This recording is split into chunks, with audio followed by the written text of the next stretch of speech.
Across the world, museums hold objects that, at first, seem ordinary: pottery, tools, paintings, or even curious little trinkets. Yet behind them are stories far deeper than they appear. Forgotten histories, strange purposes, and mysteries that still puzzle us today. In this journey, we'll step through time, exploring relics that challenge how we see the past. Some will make us smile, others will weigh heavy with loss, and many will leave us wondering how much of history we truly understand. So settle in, let curiosity be your guide. These are not just artifacts, they are echoes of lives long gone, waiting to be remembered. Ammonite fossil.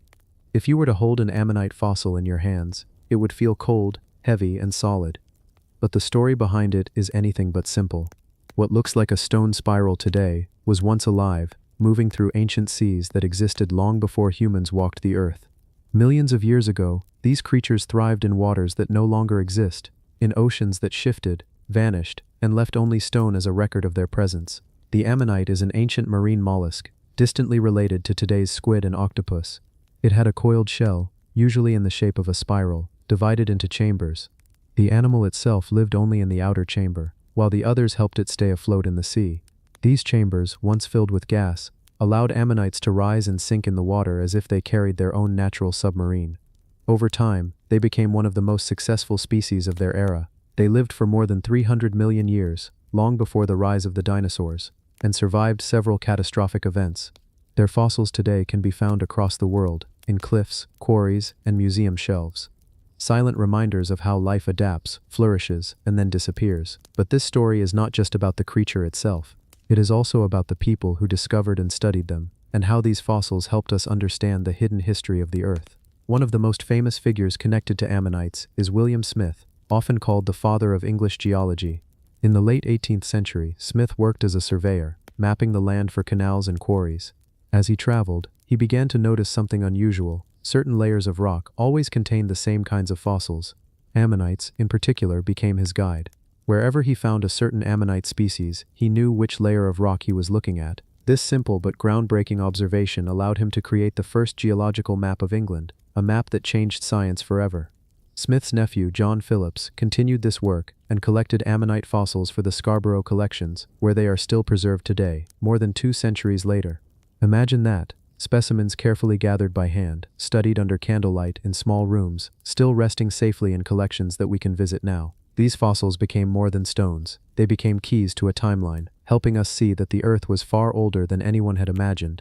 Holding an ammonite fossil connects you not only to an ancient ocean but also to the long chain of curiosity that stretches across generations, from the prehistoric seas where the animal once lived, to the fossilization process that preserved its shell, to the hands of the early geologists who used it to unlock Earth's story. It carries more than just a shape in stone. It carries memory. Ammonites are also tied to culture and human imagination. Their spiral form fascinated people long before science explained them. In medieval times, some believed they were petrified snakes, curled and turned to stone. In parts of England, they were called snake stones, and legends told that saints or magical forces had turned real snakes into rock. Even today, the spiral of the ammonite feels symbolic, almost like a natural work of art, a perfect repeating pattern that seems both mathematical and alive. When you look closely at the fossil, you can see the delicate lines called sutures running across the surface. These lines mark the walls between chambers, and each species had its own unique pattern. Some are simple curves, others are complex and branching, like leaves or lightning frozen in stone. These patterns fascinated collectors, and even today, each ammonite is a small puzzle of natural design. Now picture the process that brought these fossils to us. Millions of years ago, the ammonite dies and sinks to the seafloor. Soft tissues decay, leaving only the shell. Over time, layers of sediment cover it, sand, mud, and minerals slowly pressing down. Century by century, the shell hardens into rock, and the empty spaces inside fill with crystals. In some specimens, you can see shimmering minerals where the chambers once were, turning a simple shell into something that looks almost like jewelry. The patience of time is written in every fossil. The journey from a living creature to a stone artifact is not measured in years or centuries, but in millions of years. And yet here it is, resting in the palm of your hand, as if time folded and allowed the past to step quietly into the present. Ammonites finally disappeared about 66 million years ago, during the same extinction event that wiped out the dinosaurs. A sudden end to creatures that had thrived for hundreds of millions of years. Their extinction reminds us that even the most successful life forms are temporary, that the Earth itself is always changing, always erasing and rewriting its history. but because their fossils are so abundant, they left behind an incredible record.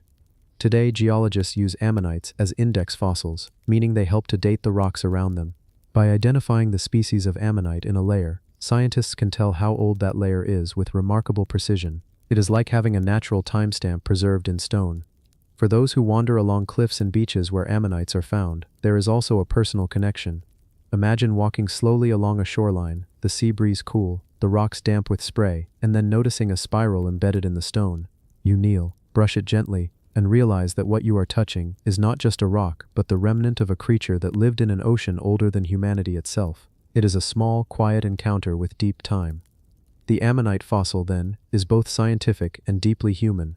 It is a story of life and extinction, of geology and discovery, of curiosity passed down from William Smith to John Phillips and beyond. It is a reminder that the world we live in is built on layers, both physical and historical, and that by studying them, we connect to stories far older than our own.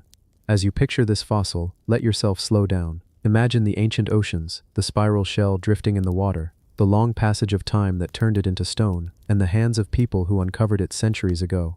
The ammonite sits quietly, waiting, not rushing, not demanding, just existing, as it has for millions of years. And in that stillness, it offers us something rare in the modern world, a chance to pause, to breathe, and to feel the weight of time stretching endlessly behind us. Sleepp Man. Imagine the quiet countryside of North Yorkshire in the early 1800s. The air is fresh, the fields are still, and local farmers work the soil as they had done for generations. But one day, as they dug into the earth, their tools struck something unexpected. What emerged from the ground would become one of Britain's most remarkable archaeological discoveries, the skeleton of a man who had lived thousands of years earlier.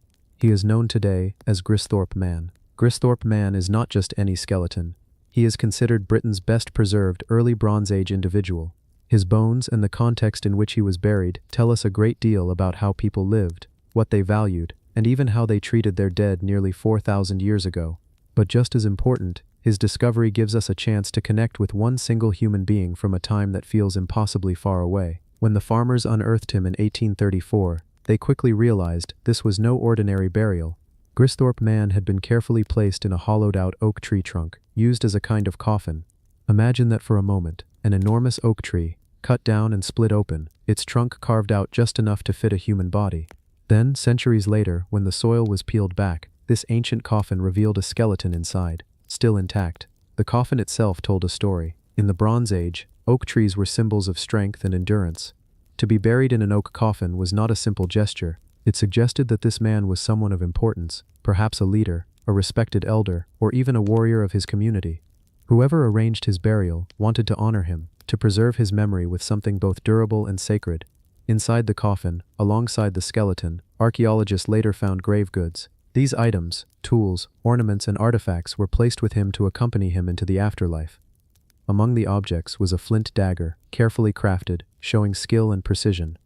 There was also evidence of food offerings, perhaps intended to sustain him on his journey beyond life. Each of these items reminds us that the Bronze Age people had beliefs about life, death, and what might come after. Sleepp Man himself was tall for his time. Analysis of his skeleton shows he stood around 6 feet, which would have made him an impressive figure compared to others of the early Bronze Age. When the average height was much shorter, his strong bones suggest he was healthy and robust, likely living a life that required physical effort, but also one that had access to food and resources. This again hints at high status. What makes Sleepp Man even more fascinating is how well his skeleton has been preserved. Unlike many burials that crumble over time, his body survived largely intact because of the oak coffin. Oak contains tannins, natural chemicals that resist decay. Those tannins protected his remains, keeping them in remarkable condition for thousands of years. When you look at Sleepp Man today, you're not just looking at fragile, fragmented bones. You are looking at a whole person, carefully preserved by both nature and human intention. The discovery also sparked great excitement in the early 19th century. Remember, this was a time when archaeology was still a young science. People were only just beginning to understand the depth of human history. To uncover a skeleton like this, buried in such an unusual way, gave archaeologists and historians a new sense of how far back Britain's story went. Sleepp Man became a centerpiece in discussions about the Bronze Age, helping to shape the very foundations of archaeology as a discipline. Today, Sleepp Man is still studied. modern technology such as CT scans and isotopic analysis has given us new insights into his life. Scientists have looked at his teeth and bones to understand what he ate. They have examined his skeleton to see signs of his health and how he may have died. Some evidence suggests that he suffered from health problems, possibly a brain tumor. If true, this might have shaped his final years and could even explain why he was buried with such care as a way of honoring a man who had suffered but was still held in respect. But beyond the science, there is something deeply human about Grieve man. When you hear about him, you realize he was not just an archaeological specimen, he was a person. He lived, he walked, he spoke, he laughed, and he probably felt the warmth of the sun just as we do. His burial shows that he was loved and remembered by his people. That is what makes his story resonate even today, nearly 4 millennia later. To imagine him is to step back into a world where life was slower yet uncertain. The Bronze Age was a time of transition, when communities began to use metal tools alongside stone, when farming was central to survival, and when societies were forming traditions that would last for centuries. Grieve man was part of that world. His grave tells us about technology, belief systems, and social structures, but it also whispers something more intimate, the story of a community that cared enough to carve a coffin from an oak tree and lay him to rest with the things that mattered most. When you think about it, discoveries like Grieve man are more than just archaeological finds. They are reminders that human lives, no matter how far in the past, were meaningful. They had beginnings and endings, struggles and joys, and even across thousands of years, that humanity remains recognizable. As you drift off now, picture the quiet resting place of Grieve man. Imagine the wooden coffin lying in the earth, sealed away for centuries. Above it, the seasons changed. Rain fell, crops grew, generations of people came and went, never knowing what lay beneath their feet. Then one day, by chance, the earth gave up its secret, and the man inside was revealed once more. Grieve man reminds us that history is not just about kings, wars, and monuments. It is also about individual lives, about one man whose people chose to honor him in a way that has allowed us to meet him again, thousands of years later. His silence speaks volumes, if only we take the time to listen. Birch bark rolls. When we think of the earliest chapters of human history, we often imagine crude tools, fire pits, and the beginnings of survival in a harsh, untamed world. But sometimes, archaeology reveals traces of sophistication and thoughtfulness that make us pause. One such discovery was made at Star Carr, a site not far from Scarborough in North Yorkshire, England. Star Carr is not just another dig site, it is considered one of the most important Mesolithic sites in Europe, often compared to Stonehenge in terms of its value for understanding ancient life. It was here that archaeologists uncovered the so-called birch bark rolls, delicate, tightly wound rolls of birch bark that have survived for over 11,000 years. At first glance, they might seem like nothing more than curled pieces of bark, but the mystery lies not in what they are made of, but in why they were made, and what they might have meant to the people who created them. Think about it. These were not random scraps of wood or bark tossed aside by chance. They were carefully cut, shaped, and rolled, suggesting that they had a specific purpose. In a world where survival was the focus, why would someone take the time to prepare and preserve such objects? Archaeologists debate their meaning. Some suggest they were containers, perhaps used to hold small items, medicinal herbs or pigments. Others believe they might have been ritual objects, connected to ceremonies or symbolic practices. After all, birch bark has a special quality. It peels in smooth sheets, it resists water, and when burned, it catches fire quickly, giving off bright flames. To Mesolithic people, it might have carried meanings of renewal, life, and transformation. Now picture Star Carr itself. Around 9000 BC, after the last ice age, this land was not the farmland and roads we see today. It was a vast wetland, filled with reeds, willows, and open water. The people who lived here were hunter-gatherers, moving with the seasons, tracking red deer, elk, and wild boar. And yet, they chose this spot as more than a campsite.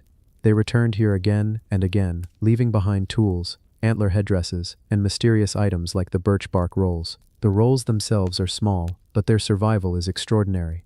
Birch bark normally decays quickly, but because Star Carr was waterlogged, oxygen could not reach the artifacts, preserving them in remarkable condition.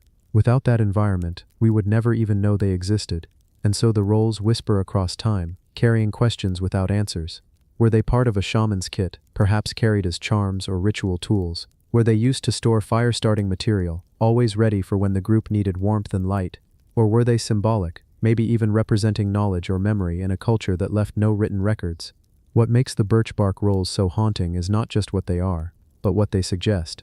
They remind us that the people of the Mesolithic were not just surviving, they were thinking, imagining, and creating meaning in their world. Their minds were not so different from ours. They wondered, they believed, they experimented, and through a few curled rolls of bark, we are given a glimpse into that inner life. Over the years, Star Car has continued to yield remarkable finds. Decorated antler frontlets, thought to be worn in ceremonies, flint tools shaped with care, and wooden platforms built at the lake's edge. The earliest known carpentry in Europe. Together, these discoveries paint a picture of a community that blended practicality with ritual, survival with symbolism. The birch bark rolls fit neatly into this pattern. They are small, but they speak volumes. They tell us that nothing was meaningless. Even the bark of a tree could hold significance. In a way, they force us to confront our assumptions about the past. Too often we imagine early humans as purely focused on food, shelter, and hunting. But Star Car shows us that meaning, ritual, and culture were there from the very beginning. Archaeologists still debate the rolls. Some say they might have been accidental, pieces of bark naturally curling. But when studied closely, the edges appear to have been deliberately trimmed. That tiny human touch separates them from nature. It makes them artifacts, not accidents. As you think of these fragile rolls lying silently in the soil for thousands of years, imagine the person who held them. Did they peel the bark from a tree with care, shaping it into something useful? Did they tuck it into a pouch, keeping it safe as they moved across the marshy land? Did they pass it to someone else, perhaps as a gift or a token in a ritual? That single action, long forgotten, left us a puzzle that still captures imaginations today. In the end, the birch bark rolls remain unsolved, objects of speculation and wonder. They remind us of how much has been lost, but also of how much still survives in fragments, waiting for us to interpret. They connect us, however faintly, to the world of 11,000 years ago, a world where a piece of bark was not just bark, but something more. And as we leave Star Car in our minds, we carry that question with us. What did the rolls mean? We may never know, but their mystery is exactly what keeps them alive in our imagination. They are proof that even in the earliest days of our history, humans were not only hunters or gatherers, they were dreamers, too. The climbing kit of Yorkshire's forgotten heights. Imagine standing at the edge of a windswept cliff along the Yorkshire coast. The sea crashes below you, its rhythm steady, like an endless heartbeat of the earth. The wind cuts across your face, sharp and salty, and your eyes follow the jagged drop down to the rocks. For most of us, the thought of climbing down here with nothing but a rope and a crude set of tools is more than terrifying. But in earlier centuries, and perhaps even further back in prehistory, people did exactly that. And not for adventure or thrill, they did it to survive. This curious climbing kit is a set of tools that speaks of human endurance and necessity. It was not designed for explorers chasing adrenaline. It was made for people who had no other choice but to risk their lives on the cliffs, to collect seabirds' eggs, delicacies, survival food, and trade items. When archaeologists discovered remnants of these tools, they were astonished. The materials were basic: wood, rope, bone, and leather.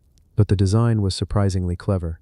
Pieces of twisted fibers, sometimes woven into ropes, would have been used as lifelines. Hooks, perhaps fashioned from antler or iron in later periods, were tied at the ends. Fragments of leather padding suggested that climbers wrapped their hands or feet for grip against the harsh rock. Now imagine this: a man lowering himself down, the rope biting into his waist, the salty spray hitting his body, his toes pressed against tiny holds on the cliffside. Below him, birds wheeling and crying as he nears their nests. With one hand he clings desperately. With the other, he reaches for the eggs, carefully placing them into a pouch, knowing that one slip could mean the end. For us today, it feels unthinkable, but in a world without supermarkets, seabird eggs were a precious source of protein and fat. In many coastal communities, they were the difference between hunger and survival. The Yorkshire cliffs, with their towering faces, were not just landscapes to admire. They were larders. They were vertical hunting grounds, and the climbing kit shows us how far human ingenuity and desperation could go. The idea of egg collecting might sound small, but its importance runs deep. In archaeology, small objects often tell the loudest stories. A crude rope fragment doesn't just tell us how people climbed. It tells us about entire traditions of risk, ritual, and survival. These kits hint at communities who trained their youth to scale cliffs, who passed down techniques and skills. Perhaps songs were sung before dangerous climbs. Perhaps rituals were performed, asking protection from the spirits of the sea. And think about the psychology. To lower yourself into such danger, again and again, knowing others had fallen, knowing the sea swallowed many before you. This wasn't just physical toughness. It required courage that feels almost alien to us now. Some historians suggest that egg collecting wasn't just about survival. It might have had ceremonial value. In many cultures, eggs are symbols of life, rebirth, and the cycles of nature. Could it be that seabird eggs carried spiritual meaning for ancient coastal communities? Maybe certain eggs were offered at feasts or buried in sacred sites. It's difficult to prove, but the possibility lingers like an echo. When we step back, this climbing kit also connects to a much broader story: how humans everywhere turned landscapes into resources. Where mountains, seas, or cliffs seemed hostile, people found ways to adapt. In Norway, Iceland, and Scotland, similar cliff climbing traditions existed. Men dangled from ropes, sometimes for hours, gathering eggs, or even capturing young birds. It was deadly, but it was also normal. So the kit from Yorkshire is not just about a single community. It is part of a universal human trait: our relentless push to make every environment, no matter how dangerous, part of our survival strategy. Archaeologists studying these kits often reflect on the silence of the cliffs. The tools are mute, but the imagination fills in the missing soundscape: the rope creaking, the shouts of men above, the gulls crying in alarm, the waves booming below. Holding one of those ancient fragments, you can almost hear the echoes of those long-gone climbers. Today the idea might make us shiver. We live in an age of safety harnesses, helmets, and modern gear, but back then a simple rope and hand-fashioned kit was enough. Enough to trust your life upon, enough to feed your family, enough to keep traditions alive. Think too of the human cost. How many fell? How many families stood above, waiting for the climber who never returned? These untold tragedies are also hidden inside the story of the climbing kit. Yet there's also admiration. These were people who looked at sheer rock faces and said, "We will not be defeated by this." In that sense, the climbing kit is not just a survival tool. It is a symbol of human stubbornness, of refusing to give in, even when the odds seemed impossible. When we visit the Yorkshire coast today, we might just see dramatic scenery, a place for photographs, a destination for tourists. But if you look closely, if you let your mind drift, you can almost picture those ancient climbers suspended between sea and sky, risking it all for survival, and that's what makes this humble climbing kit extraordinary. Not the materials, not the shape, but the story it holds, the story of ordinary people, long forgotten, whose bravery fed entire communities, and whose lives were tied, quite literally, to a fragile rope against the vastness of the sea. Kirkdale Cave. If you ever drive through the quiet valleys of North Yorkshire, surrounded by rolling green fields and the hum of distant streams, you might never suspect that beneath the soil lies one of the most fascinating and controversial archaeological sites of Britain. It doesn't look like much on the surface, just another countryside, dotted with farms, villages, and winding roads, but hidden within the land, under layers of limestone, there is a cave that once forced both scientists and the church to reconsider what they thought they knew about Earth's history. This is the story of Kirkdale Cave. In the early 1800s, workers in the Vale of Pickering stumbled upon something strange. While quarrying for limestone, they uncovered bones, lots of them. At first glance, these didn't look unusual. Farmers and laborers sometimes found old animal remains when cutting into the earth. But soon, more discoveries emerged. Among the bones were parts of a red deer's antler, teeth from a horse, and most strangely, the teeth of an animal that no longer roams Britain, the rhinoceros. Imagine for a moment what that must have felt like. You're a quarry worker in rural Yorkshire, in an age when the world felt much smaller, much more familiar. You know the countryside, you know the animals that graze the fields, cows, sheep, horses, maybe even the occasional wild deer. But a rhinoceros? That belongs to faraway lands, the kind you only read about in travel accounts or hear mentioned in hushed tones from sailors returning from distant colonies. To hold the teeth of such a creature in your hands, pulled from the earth of your own village, must have seemed almost impossible. Word of the discovery spread, and soon scholars and scientists began to take notice. The early 19th century was a time of great intellectual tension. Science was beginning to challenge long-held beliefs, particularly those rooted in the church. The age of the earth, the history of life, and the story of creation itself were under debate. Many still believed in a world just a few thousand years old, shaped by a single biblical flood. But the bones from Kirkdale Cave did not fit neatly into that narrative. As more careful excavations took place, it became clear that the cave wasn't just a place where a few animals had died by chance. It was littered with remains. Hyenas, lions, elephants, hippopotamuses, bison, and many others had once passed through here.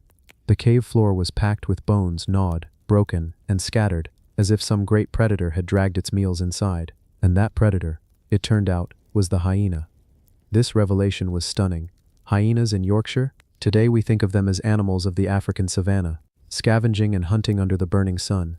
But thousands of years ago, during warmer periods of the Ice Age, hyenas thrived in Britain. They hunted large animals, dragged their prey into caves, and left behind evidence of a lost ecosystem.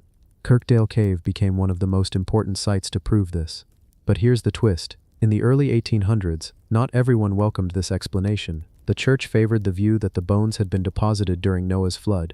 According to this idea, the great waters had swept animals from distant lands into Yorkshire, leaving their remains scattered in the cave. For those who wanted the world to align with biblical chronology, this was an easy solution. The animals didn't really belong here. They had been washed in by divine forces. Scientists, however, were starting to notice details that didn't fit that explanation. The bones weren't arranged like flood debris. They showed tooth marks, breakage, and patterns of digestion consistent with predators. The more evidence was examined, the clearer it became. The cave wasn't a graveyard of the flood, it was a den, and the den belonged to Ice Age hyenas. This conclusion shook the scientific community. It was one of the earliest cases in Britain where fossils directly challenged the prevailing religious interpretation of Earth's history. The discoveries at Kirkdale Cave helped establish the idea that Britain's landscape had once looked very different. It hadn't always been the calm farmland of sheep and plows. It had been a wilderness where massive creatures roamed freely, hunted by fierce predators. Picture the scene in your mind: the Yorkshire valleys during a warm interglacial period of the Ice Age. Rivers cutting through lush forests, herds of elephants grazing in the lowlands, hippopotamuses wallowing in slow-moving waters, bison and horses moving across open plains, and, in the shadows, packs of hyenas waiting for their moment, ready to drag their prey into the shelter of Kirkdale Cave. It's almost unimaginable today, but the bones prove it beyond doubt. One of the most influential voices in studying Kirkdale Cave was William Buckland, a geologist and clergyman. Buckland published a detailed account in 1821, describing the cave as a hyena den. He examined the bones, the teeth marks, and the patterns of wear, and compared them to modern hyena behavior. His work was groundbreaking. It was one of the first scientific studies to use comparative anatomy to reconstruct ancient environments. And yet, Buckland himself still tried to reconcile his findings with the flood narrative, at least partially. This reflected the broader struggle of the time, scientists trying to uncover truths about the Earth's deep past while still living in a world dominated by religious explanations. Kirkdale Cave sat right at the heart of that struggle. Today, when we visit the site, it might seem quiet, even unremarkable. The bones have long since been removed to museums. The cave itself is closed off, protected as a site of scientific importance. But if you stand nearby and imagine the world as it once was, you can almost hear the echoes of an ancient night, the laughter-like calls of hyenas, the trumpeting of mammoths, the crashing of antlers as red deer fought for dominance. What Kirkdale Cave teaches us is not only about the animals that lived here, but also about the way humans come to understand the past. For centuries, people thought Britain had always looked more or less the same. The idea of exotic animals roaming Yorkshire seemed absurd, but evidence doesn't lie. Bones, teeth, and antlers spoke a truth that contradicted the old beliefs, and slowly, society had to adapt. The discovery at Kirkdale was more than just a collection of fossils. It was a turning point in how science and faith negotiated their boundaries. It was part of a broader shift that would eventually lead to Darwin's theory of evolution and our modern understanding of geology. From a quiet cave in Yorkshire came evidence that the Earth was far older, far stranger, and far more dynamic than anyone had previously imagined. As we drift through this story, allow yourself to think about the deep time hidden beneath our feet. Think of how many other caves, fields, and rivers still hold secrets waiting to be uncovered. The world we know is just a snapshot, a thin moment in the long unfolding of history. Beneath every hill and valley lies the memory of lost worlds, waiting for someone to listen. Kirkdale Cave reminds us that the Earth itself is a storyteller. Its bones and stones carry tales of climates, creatures, and conflicts that predate us by hundreds of thousands of years. All we have to do is pay attention. And so, as the wind drifts over the Yorkshire hills tonight, the cave rests in silence. The hyenas are long gone, the elephants no longer roam, and the rhinoceroses will never return to this valley. But their story lives on.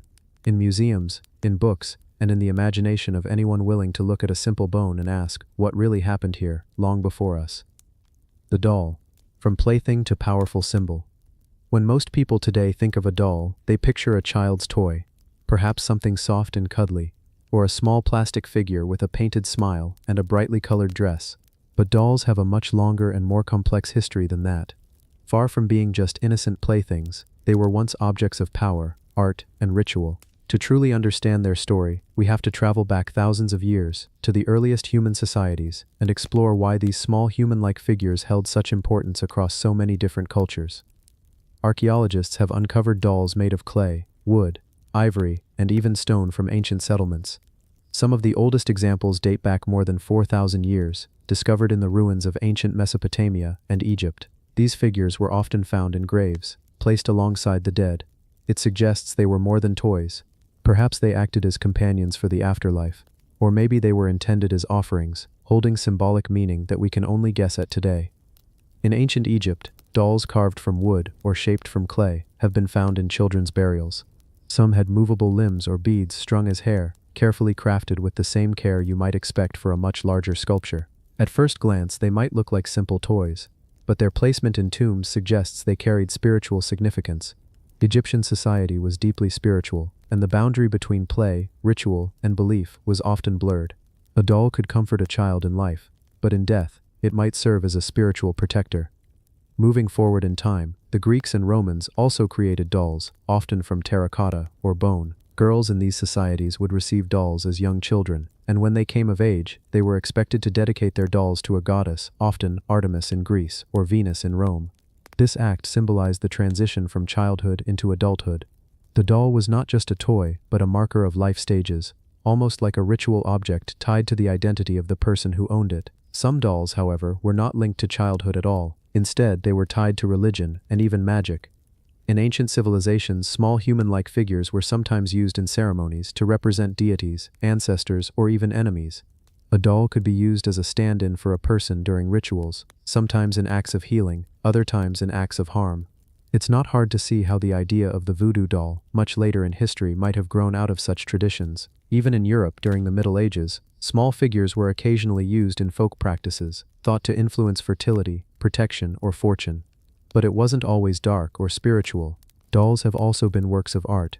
In Japan, for instance, beautifully crafted dolls have been central to festivals for centuries. The famous Hina dolls are displayed every spring during the Festival of Girls' Day, carefully dressed in traditional costumes representing the imperial court. These dolls are not playthings at all. They are treasured cultural symbols, passed down through generations, holding deep cultural meaning and a sense of continuity. In other cultures, dolls were tied to survival itself. In indigenous traditions across North America, for example, some dolls were made from corn husks or leather. These were often given to children, but they also served as teaching tools, helping to pass down values, beliefs, and practical skills from one generation to the next. A child playing with a doll might have been imitating the work of a parent, learning about their role within the community in a hands-on way. When we step back, we begin to see dolls not as simple objects, but as reflections of the societies that made them. They can represent religion, culture, art, and even power. They could comfort a child, symbolize adulthood, or act as tools in sacred rituals. And across all these roles, one thing remains clear: dolls hold meaning far deeper than we tend to imagine today. By the time we reach the early modern period, dolls start to look more familiar. In Europe, particularly from the 16th and 17th centuries onward, dolls were not just children's toys, but were also used to display fashion. Before photography and mass production, dolls dressed in the latest styles were sent across countries to showcase clothing trends. Aristocratic families could look to these miniature mannequins to see the latest cuts, colors, and designs before commissioning similar outfits. In that sense, dolls became tools of communication, carrying ideas of culture and style across borders. During the Industrial Revolution, dolls shifted again. Factories made it possible to mass-produce dolls, and suddenly they became accessible to children of all classes. Porcelain dolls, with glass eyes and delicate painted features, became prized possessions. Many were so carefully made that they are collected today as historical artifacts. At the same time, however, the industrial production of dolls also created a clear divide. On one side, dolls for play, and on the other, dolls as collectibles or artistic objects. Even in the modern era, dolls continue to carry deeper layers of meaning than we might think. They can reflect ideals of beauty, culture, or identity. For example, dolls have often mirrored society's expectations, for better or worse. They can shape the way children imagine themselves and others, influencing their perception of gender, race, and culture. In recent decades, there has been much debate over how dolls reflect reality and whether they present healthy or harmful ideals. If we trace this long journey, we see that the doll is one of humanity's oldest cultural companions. They have been made in almost every material, by almost every culture, and for almost every purpose: play, ritual, teaching, art, and even magic. That is why the history of dolls is not just about toys. It is about how humans see themselves, how they pass on beliefs, and how they imagine their place in the world. When you look at a doll today, whether it's an ancient wooden figure in a museum or a plastic toy on a store shelf, you are seeing the latest chapter in a story that stretches back thousands of years. A story where the line between play and ritual, between innocence and symbolism, is not always so clear. And in that sense, dolls are far more than objects. They are mirrors of human life, carrying forward the hopes, fears, and values of the people who made and cherished them. The Old Fish Market, Scarborough. Imagine walking into a room where an old painting hangs on the wall. At first glance, it doesn't look like much. Its colors have faded with time, the brushstrokes are soft, almost blurred, and the canvas itself seems tired from decades of existence. Many people might pass it by without a second look. But if you stop, if you let your eyes settle on it for longer than a passing moment, you begin to notice something. This is not just any painting. This is the Old Fish Market of Scarborough, a work that carries the weight of stories, lives, and traditions that once defined an entire coastal community. Scarborough is a place many in Britain know today as a seaside town, a spot for holidays, fish and chips, sandy beaches, and the sound of slot machines by the promenade. But centuries ago, long before the arcades and vacationers, Scarborough was something very different. It was one of the busiest fishing ports on the Yorkshire coast, and the heart of that trade, that bustling life, was the fish market. The painting shows us a moment in time, a glimpse of the market as it once was. You can almost hear the cries of fishmongers calling out prices, the clatter of wooden crates being dragged across damp stone floors, the laughter of children darting between stalls, and above it all, the salty breeze of the North Sea rolling in. The painting captures not only a place, but the spirit of a community bound by the rhythm of the tides. But what makes this painting so special isn't only the brushwork or the scene it depicts, it's the history behind it, the untold stories of the fishermen, their families, and the market that kept Scarborough alive for centuries. Think for a moment about the life of a fisherman in Scarborough 200 years ago. Before dawn, when the rest of the town still slept, men would head down to the harbor. The boats were small, often just cobbles, traditional fishing boats with flat bottoms, perfect for the choppy waters of the North Sea. They would push off into the dark, the cold biting their skin, the waves unpredictable, and the hope of a good catch ahead. Every journey was a gamble. The North Sea is beautiful, but it has never been kind. Storms could rise quickly, and not all men who left in the morning returned by nightfall. Back on land, the fish market waited. The women of the town, wives, daughters, and mothers of the fishermen, often played as important a role as the men themselves. They stood at the stalls, ready to sell the day's catch. Cod, haddock, herring, mackerel, all fresh, sometimes still glistening with seawater, laid out on wooden tables. The market wasn't just about trade, it was about survival. The money earned from selling those fish kept food on the table, paid for boots, and allowed families to endure through harsh winters. And the painting, though still and silent, holds all of that within its frame. When we look closer, we also begin to see how Scarborough's Old Fish Market wasn't only an economic hub, it was also a social one. People gathered there not only to buy and sell, but to talk, to share news, to gossip. Imagine the conversations. News of a shipwreck off the coast, rumors of prices rising in London, whispers about politics, or simply the latest stories of neighbors. The market was a heartbeat, pulsing with the everyday lives of the people who lived there. Now let's consider the artist. Why did they paint this? Was it nostalgia? Was it an attempt to capture a way of life that was already beginning to disappear? By the 19th century, fishing was changing. Larger boats were beginning to dominate. Railways were connecting towns like Scarborough to major cities. Suddenly, fish from the Yorkshire coast could be transported inland quickly, changing the way markets operated. And with progress came loss. The old ways, the local traditions, began to fade. Perhaps the artists sensed this.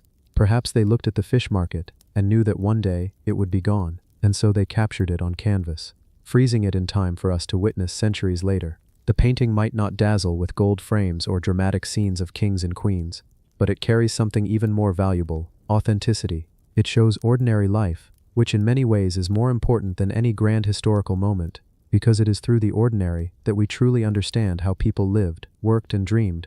Let's imagine ourselves stepping into that market. You can hear the gulls overhead, circling and screeching, waiting for scraps. The cobbled ground is damp and uneven beneath your feet. The smell is powerful, salty, fishy, with a hint of smoke from chimneys nearby. A woman in a shawl is haggling with a customer, her voice strong and determined. A boy runs past carrying a basket of herring, the fish slipping dangerously close to tumbling out. A fisherman leans against a post, his clothes worn, his hands rough, his face lined by years of sea air and hard labor. This is the living, breathing Scarborough that the painting whispers to us. But the fish market wasn't only about Scarborough itself, it was connected to something bigger. The North Sea trade linked ports all across Europe. Fish caught in Scarborough could end up in markets far from the Yorkshire coast, and likewise goods from other places found their way into Scarborough's stalls. The town wasn't isolated, it was part of a network, a web of trade that spanned countries and cultures. Yet with all of this movement and trade, there was also fragility. Scarborough's market depended on the sea, and the sea was unpredictable. Bad weather could mean no fish. Overfishing could deplete stocks. Wars at sea could disrupt trade routes. And through it all, the people of Scarborough had to adapt, to bend with the changes, to survive. Today, when we look at the painting, we might feel a kind of quiet sadness. The market it shows is no longer the same. The old fish market, as it once was, has faded, replaced by modern shops and changing times. But the painting remains. It is like a doorway, a passage into another world. A reminder that what we take for granted today, supermarkets, refrigeration, transportation, was once unimaginable. That a simple fish, laid out on a wooden table, could carry with it the labor of men at sea, the resilience of women at market, and the lifeblood of a community. And this is why the painting is more than just a tired-looking piece of art. It is a story, it is memory, it is history told not through grand battles or kings, but through everyday life, the kind of life that built towns, sustained families, and shaped the culture of entire regions. When we pause in front of it, we are not only looking at brushstrokes on canvas, we are listening to voices that are no longer here, footsteps that no longer echo across cobbles, and a way of life that has passed into memory. And in that quiet moment, we understand why this painting matters. It is not about beauty in the traditional sense. It is about presence, about remembering the ordinary lives that gave Scarborough its soul.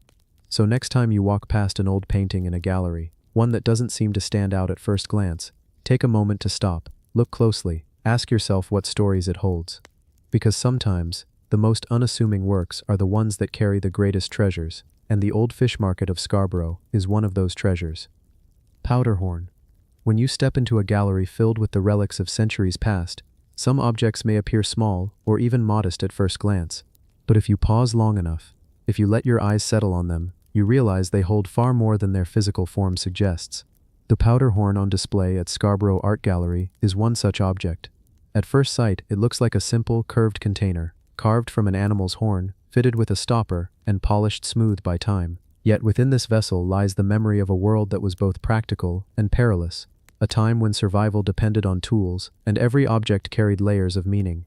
The powderhorn dates back to the 18th century, an age marked by exploration, colonial expansion, warfare, and the transformation of societies. To understand it, we must place ourselves in the shoes of the men and women who lived in that world. Guns were no longer rare, but they were still fragile and temperamental devices. Muskets and pistols relied on black powder, and without a container to carry and protect that powder, the weapon was useless. The powderhorn became indispensable, functional, portable, and often beautifully decorated.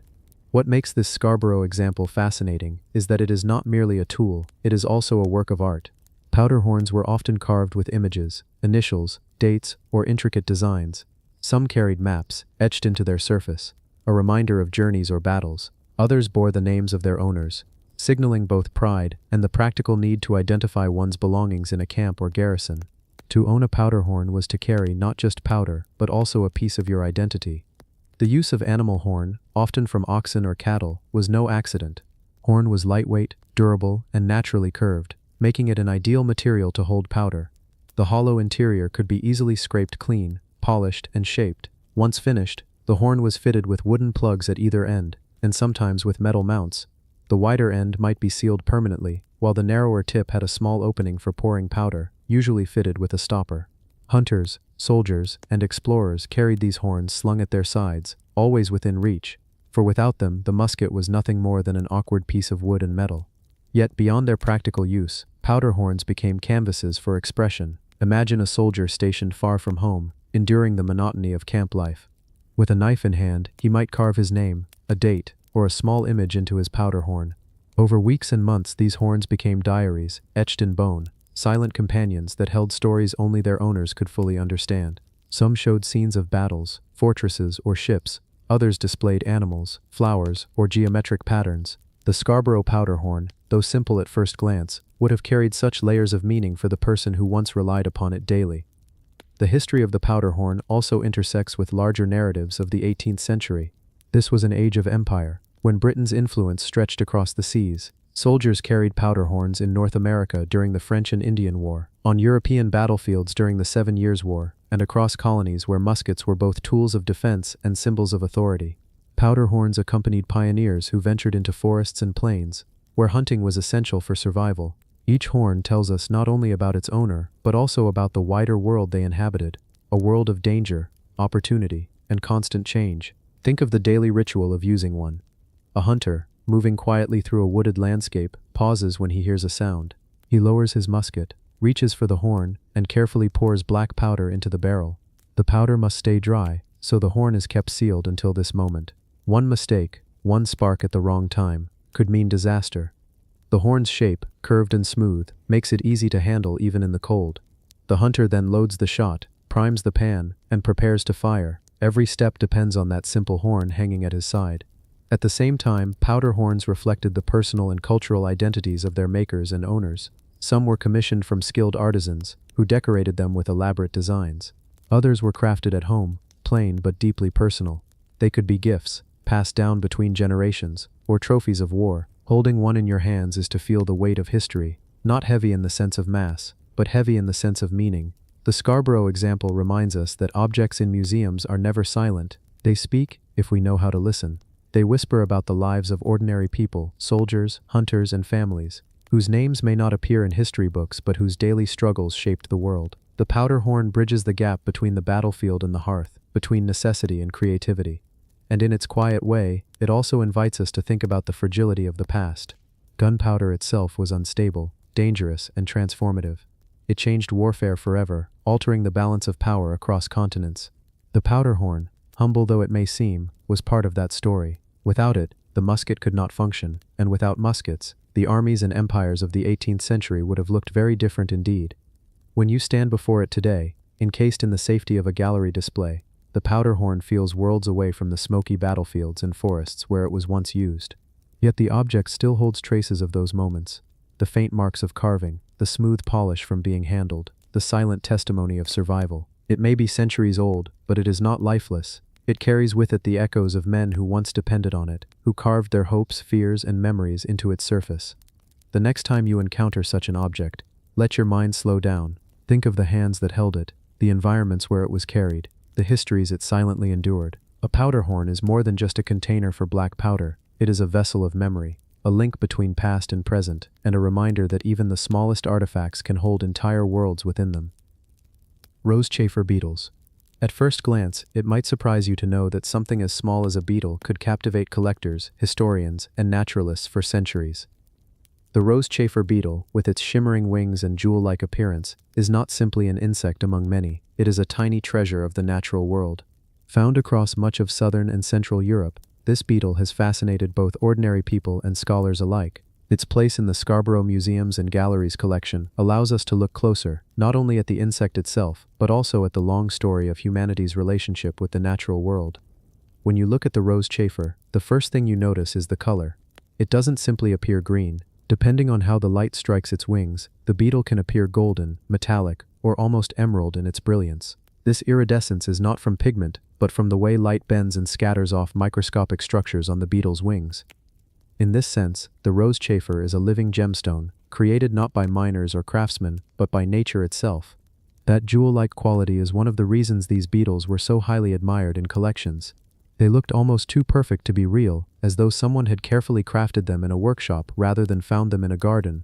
These beetles were commonly spotted in meadows, gardens, and hedgerows, particularly during the summer months when roses and other flowers were in bloom.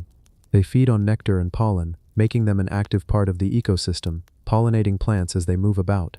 To gardeners of the past, they may have been both a wonder and at times a nuisance, as their presence could be seen in abundance on flower heads. Yet to collectors and naturalists, they were an emblem of the rich biodiversity of the land, a reminder of the intricate balance between plant and insect life. The inclusion of rosechafer beetles in museum collections like Scarborough's reflects a much larger story about the rise of natural history as a discipline. In the 18th and 19th centuries, collecting insects was not merely a hobby, it was a way to engage with science, with the expanding knowledge of the natural world that was sweeping through Europe. Cabinets of curiosity, often displayed in the homes of wealthy individuals, would include beetles pinned carefully in rows, their wings spread to catch the light. Some collections would include hundreds, even thousands of specimens, each identified, labeled, and admired not just for their scientific value but also for their beauty. To hold a rosechafer in a collection was to hold a fragment of nature's artistry. And yet, unlike gemstones or metals extracted from the ground, beetles are fragile, fleeting. Their delicate wings could crumble, their bodies break if not preserved carefully. That fragility gives them a special place in natural history museums today.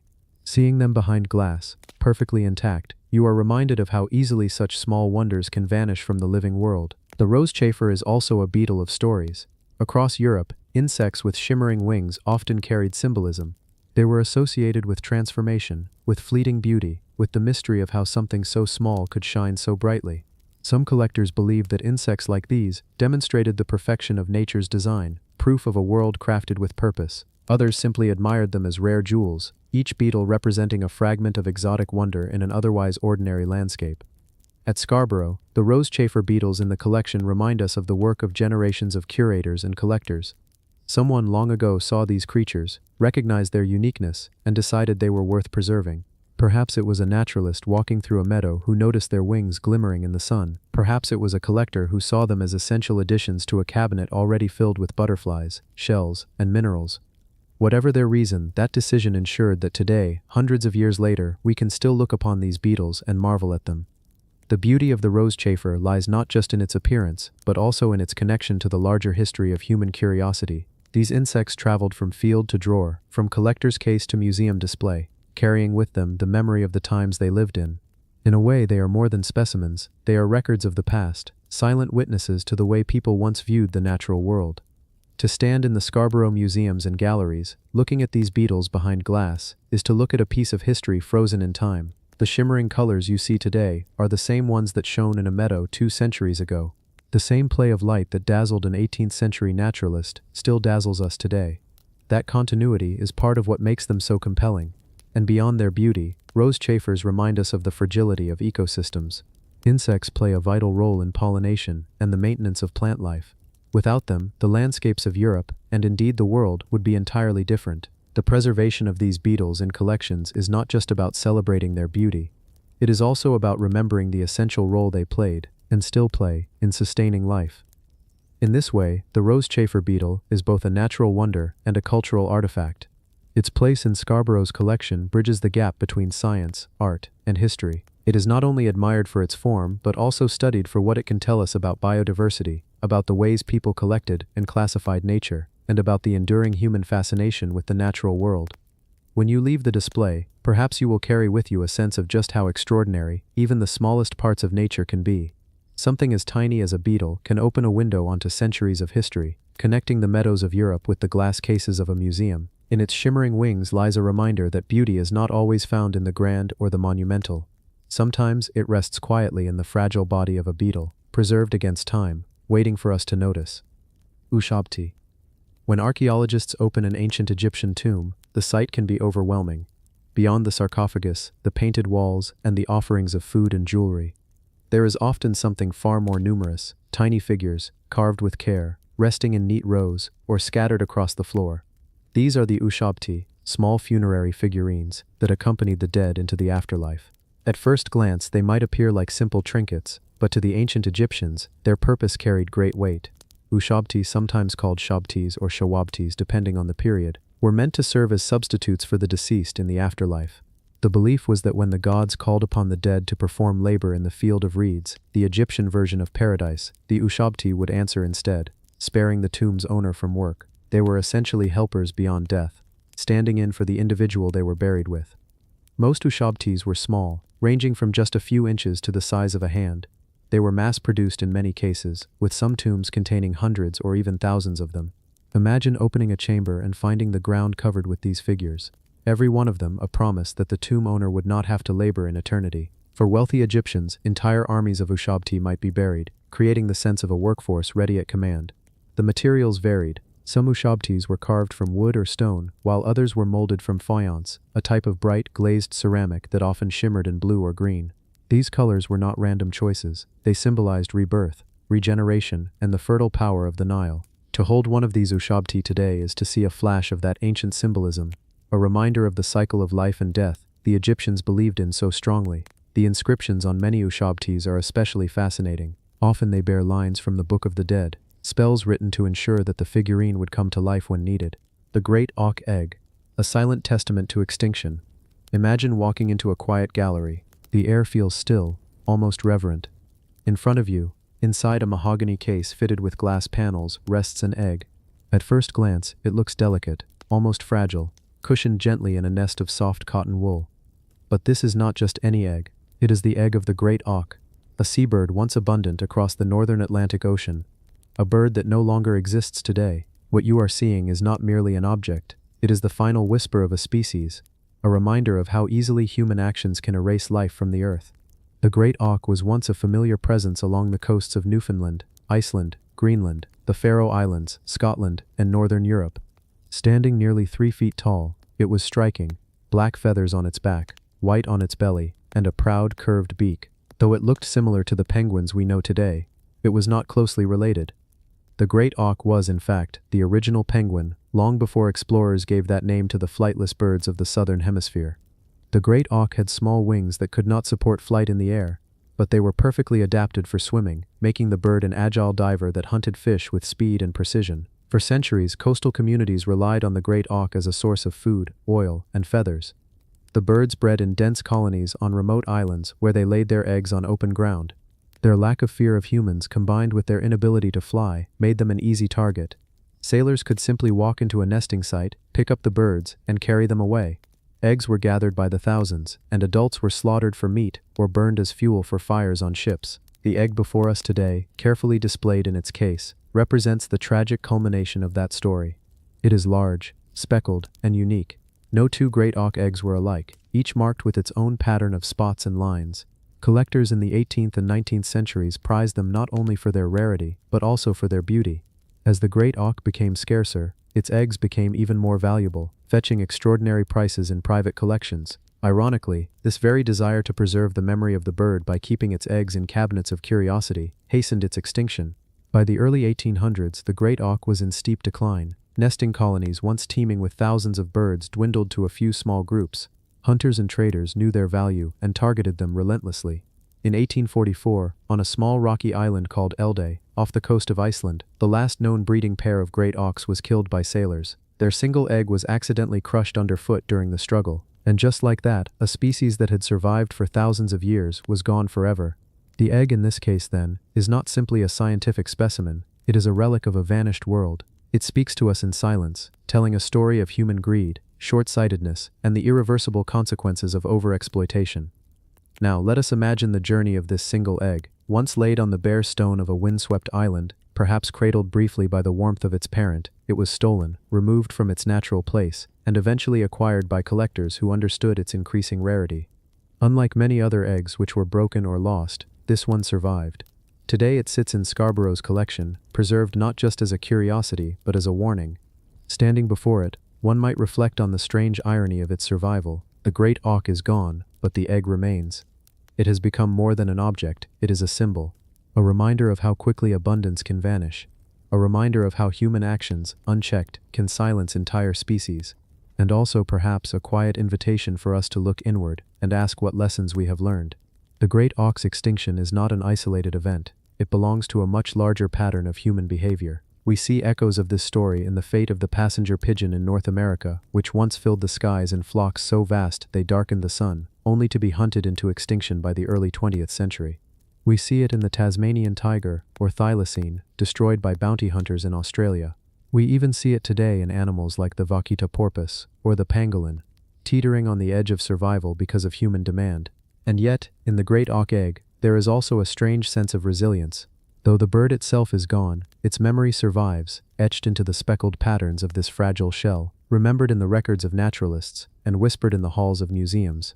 It is as if the egg continues to speak for the bird, carrying its story forward through time. Visitors who pause before it may feel many things: sorrow, curiosity, perhaps even guilt on behalf of humanity. But they may also feel wonder. Wonder at the fact that such a bird once lived, that oceans once echoed with its cries, that islands once teemed with its colonies. And wonder, too, that something as small as an egg can carry within it the weight of an entire species' history.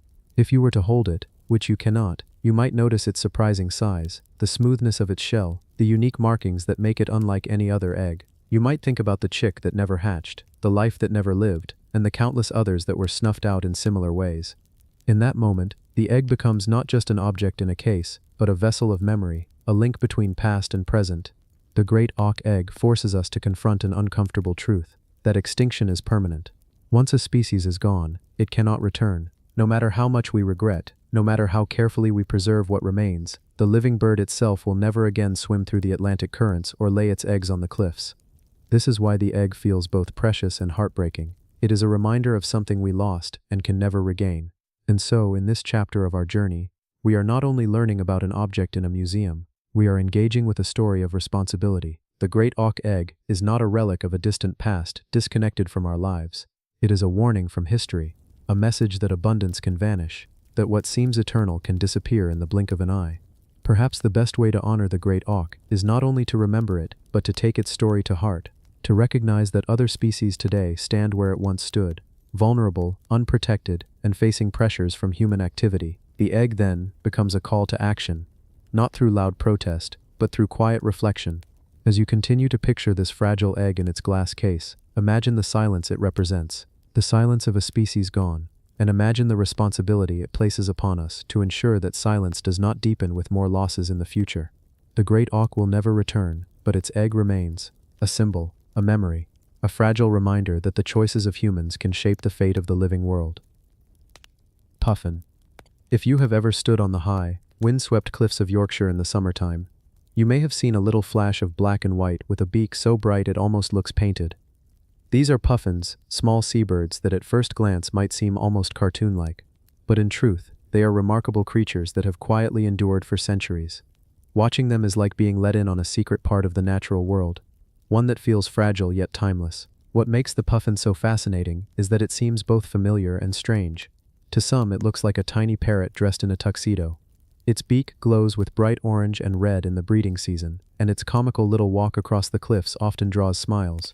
But beneath this light-hearted appearance lies a bird whose life story is deeply tied to the harshness of the sea, the shifting winds, and the rhythms of survival. On the Yorkshire coast, one of the strongest colonies can be found at Bempton Cliffs. Standing there, you can see hundreds of seabirds circling, but when you catch sight of a puffin bobbing on the waves or diving into the sea, it feels different.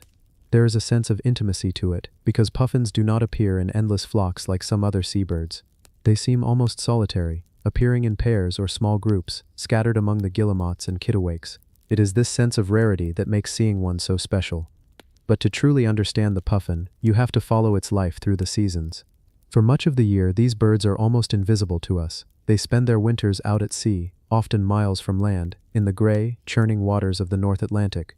Alone, or in small groups, they bob on the rolling swells, facing storms that would overwhelm most creatures. They dive under the surface, using their wings to fly through the water, chasing small fish like sand eels. Down there, in the cold and the dark, they are perfectly at home. And then, as spring approaches, they return to land. It is an ancient rhythm, one repeated for thousands of years. They arrive at their nesting grounds, steep cliffs and grassy slopes that face the sea. Places like Bempton Cliffs, or the islands further north, become alive with them. Their bright bills, which seemed muted during the winter, glow once again. It is as if the bird is putting on its best clothes for the season of renewal. What is striking about puffins is the way they nest. Unlike many seabirds that perch on rocky ledges, puffins dig burrows. Using their beaks and claws, they carve out little tunnels in the earth, sometimes reusing old rabbit warrens. Inside these burrows, they lay a single egg, just one. That alone tells you something about how carefully balanced their survival is. One egg means one chance. Both parents share the duty of incubation, taking turns to guard and warm it. In the quiet darkness of the burrow, life begins, and then comes the challenge of raising the chick. Puffins are extraordinary fishers. They are able to dive deep and return with multiple fish clamped in their beak at once. Sometimes, if you watch closely, you will see one flying back to its burrow with half a dozen silvery sand eels neatly lined up, their heads dangling like a small bouquet of the sea. This ability is one of the puffin's great adaptations, allowing them to feed their young efficiently. But their lives are never easy. In the sea, they face predators like gulls that swoop down to steal their catch, or larger seabirds that drive them away. On land, they must be wary of other animals that might raid their nests. And looming above all these natural dangers is the human impact. The changes to fish stocks due to overfishing, the shifts in sea temperature from climate change, and the disturbance of their habitats. Despite these pressures, puffins have found a way to keep going. Watching them together on the cliffs, you can see the deep bonds they form. Puffins often return to the same partner each year, reuniting after months apart at sea. They greet each other with a ritual known as billing, where they gently knock their brightly colored beaks together. It is a simple gesture, but it feels almost like watching a small celebration of loyalty and survival. There is also something deeply calming about their presence. When you sit quietly by the cliffs, listening to the sound of the waves and the wind, and then see one of these small birds land awkwardly nearby, it pulls you into a slower rhythm of time. You begin to realize how these creatures have endured for thousands of years, not by being strong in the human sense, but by being perfectly suited to their world. In folklore, puffins have long captured human imagination. Their bright beaks and unusual appearance made them symbols of curiosity and oddity. In some communities, they were once hunted for food or for their feathers, but today they are cherished as part of the fragile beauty of the coast. Birdwatchers travel great distances just for the chance to see one, and those who do often describe the encounter as strangely moving, as if the puffin represents something more than itself, a glimpse of nature's humor, resilience, and vulnerability. On the Yorkshire coast, spotting a puffin feels like witnessing a piece of living history. The same cliffs that now host them have seen centuries of human change. Fishing villages have risen and declined, ships have come and gone, wars have passed, but the puffins return each spring, faithfully continuing their ancient cycle. There is comfort in that consistency, a reminder that even as the world shifts, some rhythms endure, and yet it would be misleading to think of them as safe. Puffin numbers in some places have dropped dramatically. Warmer seas have affected the abundance of sand eels, one of their main foods. Storms have become more violent, wiping out entire breeding seasons. It is not just a bird we risk losing, but the living thread that ties together ocean, land, and sky. Still, there is hope. Conservation efforts at reserves like Bempton Cliffs and on remote islands across the North Atlantic are helping protect nesting sites. By limiting disturbances and monitoring populations, we are giving puffins the space to carry on their fragile existence. Each season that they return is a small victory, a quiet reminder that the natural world can endure if given the chance. So when you think of the puffin, picture not just a cheerful little bird with a painted beak, but a survivor of immense challenges. Picture it flying low over the waves, wings beating furiously, body almost skimming the water, heading home to its burrow with a beakful of fish. Picture the way it greets its partner on the cliffs, beaks clicking softly in the summer sun. And picture, too, the way it disappears again into the endless sea, leaving us only with the memory of its presence until the next season arrives. The puffin's life may seem far away from ours, but in many ways it holds lessons for us. It shows that survival often comes not from strength, but from balance, adaptability, and loyalty to the cycles of nature. It reminds us that beauty can exist in small forms, in fleeting moments, in creatures that seem almost too fragile for the world, yet endure because they are exactly what the world needs them to be. On the Yorkshire coast, if you sit patiently enough, you might just see one: bright beak, quick wings, determined flight, and when you do, you will carry with you not just the image of a bird, but the story of survival across centuries, written quietly in the cliffs and the sea. Whitby. When most people hear the name Whitby, they think of the haunting abbey ruins on the cliff, the winding cobbled streets filled with the smell of fish and chips, or perhaps the connection to Bram Stoker's Dracula. But here, in the Scarborough collection, the name Whitby takes on a different form. It's not the town itself that we see, but a pastel work created by the Scottish artist Pat Dothwaite, whose life and art carried an unmistakable boldness that set her apart. Pat Dothwaite, born in 1934, was never someone who followed the traditional paths expected of women in the mid-20th century. In fact, she didn't even begin as a painter. Her early life was steeped in movement, literally. She trained as a dancer and mime artist under the famous Margaret Morris movement in Glasgow, a modernist dance school that blended art, rhythm, and expression, and this beginning shaped her entire approach to painting. Her works often look alive, almost like the figures could step or twist off the page. Even in her pastel Whitby, the town doesn't feel static. Instead, the strokes have a nervous energy, the colors pulse, and the scene has a kind of life force that reflects the way she herself lived. What makes this particular pastel so important is not just the subject, Whitby, but the fact that it belongs to a collection that has historically leaned heavily toward male artists. Scarborough, like many galleries and museums across the country, collected the works of men for decades while overlooking women who were pushing boundaries in equally fascinating ways. By bringing Dothwaite's Whitby into the collection, Scarborough isn't just acquiring an artwork, it's correcting a long-standing imbalance. It's ensuring that future generations don't see only one half of art history. Dothwaite's style was often described as wild, unsettling, even disturbing. Critics sometimes struggled to categorize her work, but that was exactly her strength. She refused to fit neatly into boxes. Her colors could be fierce, her figures grotesque, yet strangely beautiful. There's an honesty in her art, a rawness that doesn't try to flatter. And when you consider Whitby, you start to see that she wasn't painting the place in a literal way. She wasn't making a postcard of the Yorkshire coast. Instead, she was capturing its atmosphere, its spirit, its energy. Whitby in her pastel becomes almost psychological, less about geography, more about how the place feels when you stand on the seafront, when you smell the salt, when you hear the gulls circling above. The decision to add her work to Scarborough's collection also connects to a wider shift happening in museums everywhere. For centuries, the canon of art history was written by men and about men. Women, if they appeared at all, were often subjects rather than creators. But now, galleries are re-evaluating. They're realizing that their walls tell stories, and if those walls only show male perspectives, then half the story of human creativity is missing. By choosing to display artists like Pat Dothwaite, Scarborough is not just filling a gap, it's rewriting what a balanced cultural memory looks like. It's also worth remembering that Dothwaite herself was something of an outsider. Even within the Scottish art world, she never belonged to any single school or movement. She traveled widely, South America, Morocco, India, and you can see those influences in the rhythms of her line, in the intensity of her colors. Yet she also drew inspiration from places close to home. Whitby is a perfect example. It takes a familiar northern English town and filters it through her unrestrained imagination. Now, imagine standing in front of this pastel at Scarborough. At first glance, it might just seem like another coastal piece. But as you linger, you notice the restless energy, the way her hand seems unable to stay still. The pastel doesn't just show Whitby, it becomes Whitby in motion, a town alive with history and atmosphere.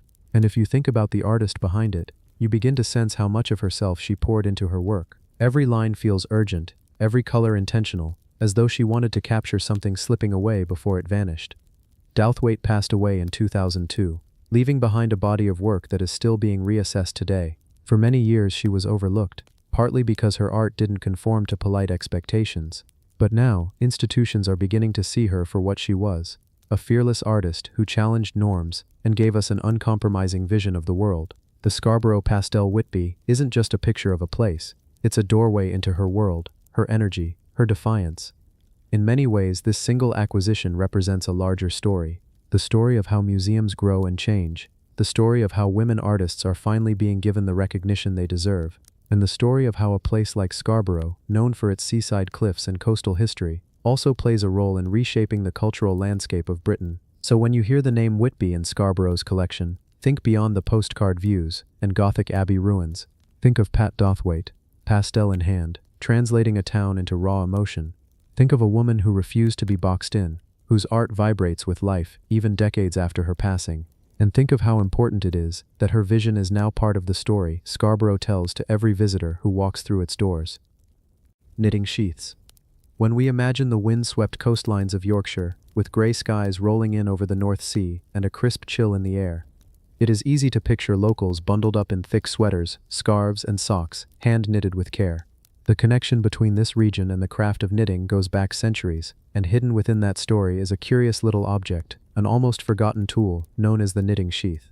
A knitting sheath was not a decorative trinket, nor simply a functional accessory, but rather a fascinating blend of utility, tradition, and symbolism. These small carved devices, often worn at the waist or tucked into a belt, held one knitting needle steady while the knitter worked with the other. The purpose may sound simple, but in practice, it allowed knitters to work faster, for longer hours, and with greater precision. Imagine a time when knitting was not just a pastime, but a livelihood, with entire communities depending on the production of warm clothing for trade and survival. In such a world, the knitting sheath became an essential tool. Knitting sheaths came in countless shapes and sizes.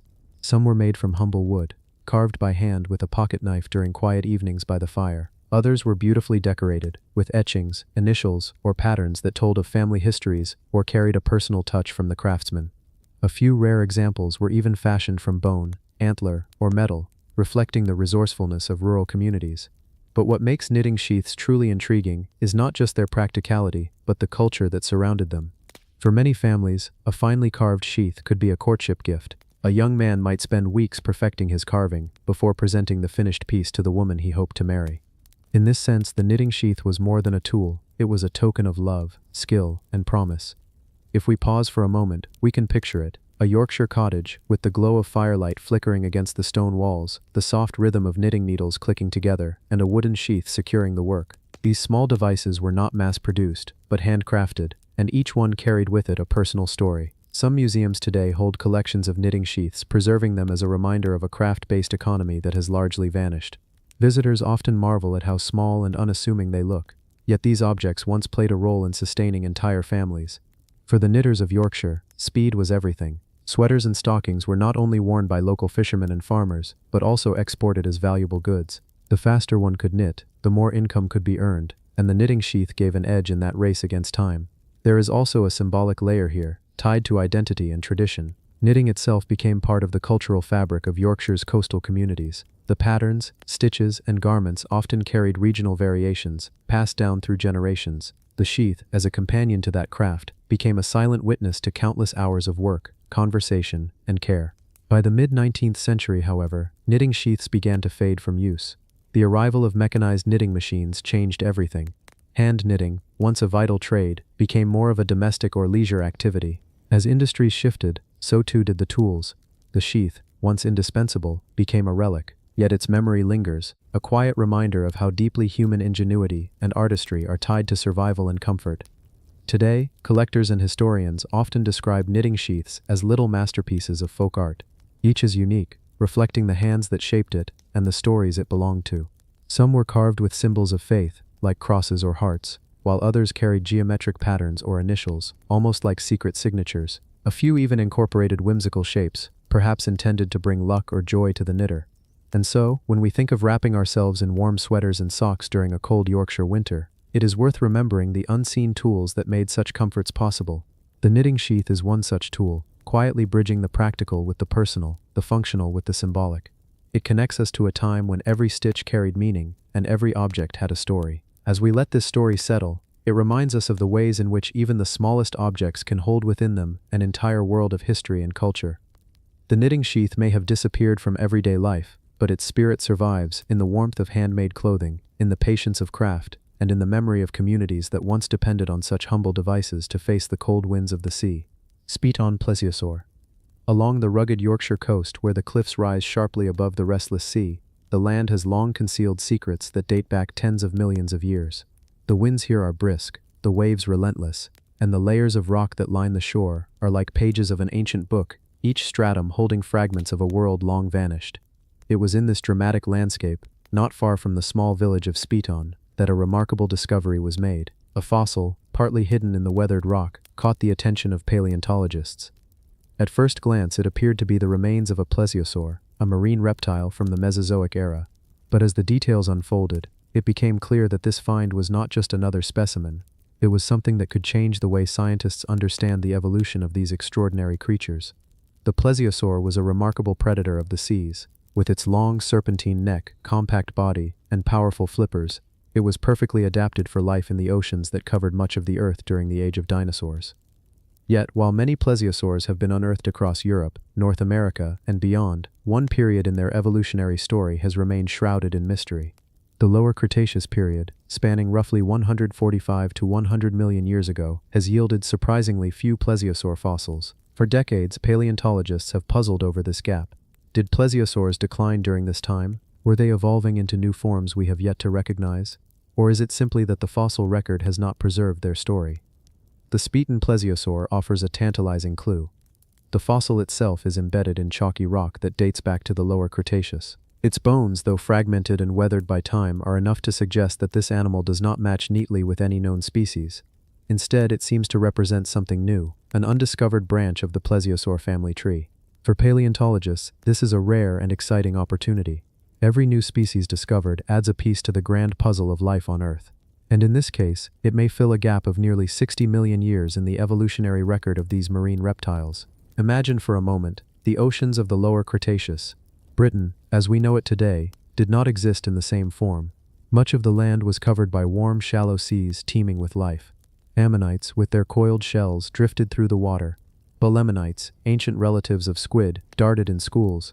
And above them, swift-moving fish and marine reptiles hunted with precision. The Speeton plesiosaur would have been part of this thriving ecosystem. With its long neck extending gracefully through the water, it could strike at unsuspecting prey, snapping up fish or squid with its sharp teeth. Its flippers propelled it with remarkable agility, allowing it to maneuver with ease through the currents. But what makes this specimen truly extraordinary is not just its anatomy, but its timing. The fossil record is like a film reel, with missing frames. We can see plesiosaurs flourishing in the Jurassic period. We can see them again in the late Cretaceous near the end of their reign. Yet in the early chapters of the Cretaceous, the reel goes strangely blank. The Speeton plesiosaur may be one of those missing frames, bridging the gap between earlier and later forms. For paleontologists, that means rewriting part of the plesiosaur story. It means asking new questions. What adaptations were plesiosaurs developing at this time? How were they responding to changes in climate, sea levels, and ecosystems? And how did these changes shape their survival for millions of years to come? The discovery itself was not a simple one. Fossils along the Yorkshire coast are often uncovered by chance, exposed after storms batter the cliffs or after tides eat away at the shoreline. In this case, fragments of bone protruding from the chalky cliffs sparked interest. Paleontologists worked carefully, using tools to chip away at the surrounding rock, preserving each piece with painstaking attention. Even small fragments can tell a story. The curve of a rib, the shape of a flipper bone, the structure of a vertebra. Combined, they can reveal not only what kind of animal this was, but how it lived, moved, and evolved. As the analysis of the Speeton plesiosaur continues, paleontologists are already considering its broader implications. Lower Cretaceous plesiosaurs are incredibly rare across the globe. That means every new specimen carries outsized importance. This discovery may not just be about one animal, it may reshape our understanding of an entire group. For example, if this species shows traits that bridge older Jurassic plesiosaurs with later Cretaceous ones, it could illuminate the evolutionary pathway that allowed these creatures to thrive for millions of years. The public fascination with plesiosaurs often circles back to myths and legends. In the popular imagination, these marine reptiles are sometimes linked with stories of sea serpents or even the Loch Ness Monster. While those connections are speculative at best, they show the enduring power these creatures have in capturing human imagination. The Speeton plesiosaur reminds us that these were not mythical beasts, but real animals that once ruled the oceans. Their fossils are not just curiosities, they are windows into worlds we can only begin to reconstruct. Standing on the cliffs of Speeton, it is humbling to think about the vastness of time. The waves crash endlessly below, eroding the rock layer by layer, slowly revealing traces of lives long gone. To hold a fragment of bone from a creature that swam here 120 million years ago is to feel a direct connection across eons. It is a reminder of how much we have learned, and how much we have yet to uncover. The Speeton plesiosaur may eventually be named and classified as a new species. If so, its name will forever link it to the quiet village and the dramatic cliffs where it was found. But beyond names and classifications, its real importance lies in the questions it raises. Evolutionary gaps are like unsolved mysteries, and every fossil has the potential to provide answers. For the plesiosaurs, this specimen may be the missing page that explains how they endured, adapted, and thrived during a period that has puzzled scientists for decades. For those listening now, perhaps drifting into sleep as the story unfolds, imagine the scene not as words on a page, but as life itself. Imagine descending beneath the waves of the lower Cretaceous sea. The light filters down from above, shimmering through the water. Shadows of ammonites drift by, their shells gleaming faintly. A school of fish darts suddenly, disturbed by something moving with quiet power. Out of the gloom, a long neck glides forward, the head turning slightly as jaws snap shut on prey. Flippers beat in steady rhythm, propelling the creature effortlessly. It is a glimpse of a world that existed long before ours, and yet still feels strangely close when you listen to the bones. The Speeton plesiosaur is not just a fossil, it is a reminder of deep time, of oceans that no longer exist, and of creatures whose lives shaped the history of our planet. And while much about it remains uncertain, its exact species, its full anatomy, its role in the ecosystem, what is certain is that its discovery has opened a new window into the past.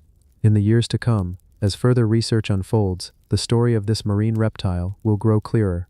But for now, it remains a tantalizing mystery, half hidden in the cliffs of Yorkshire, waiting for us to piece its story together. The Barrington Island tortoise.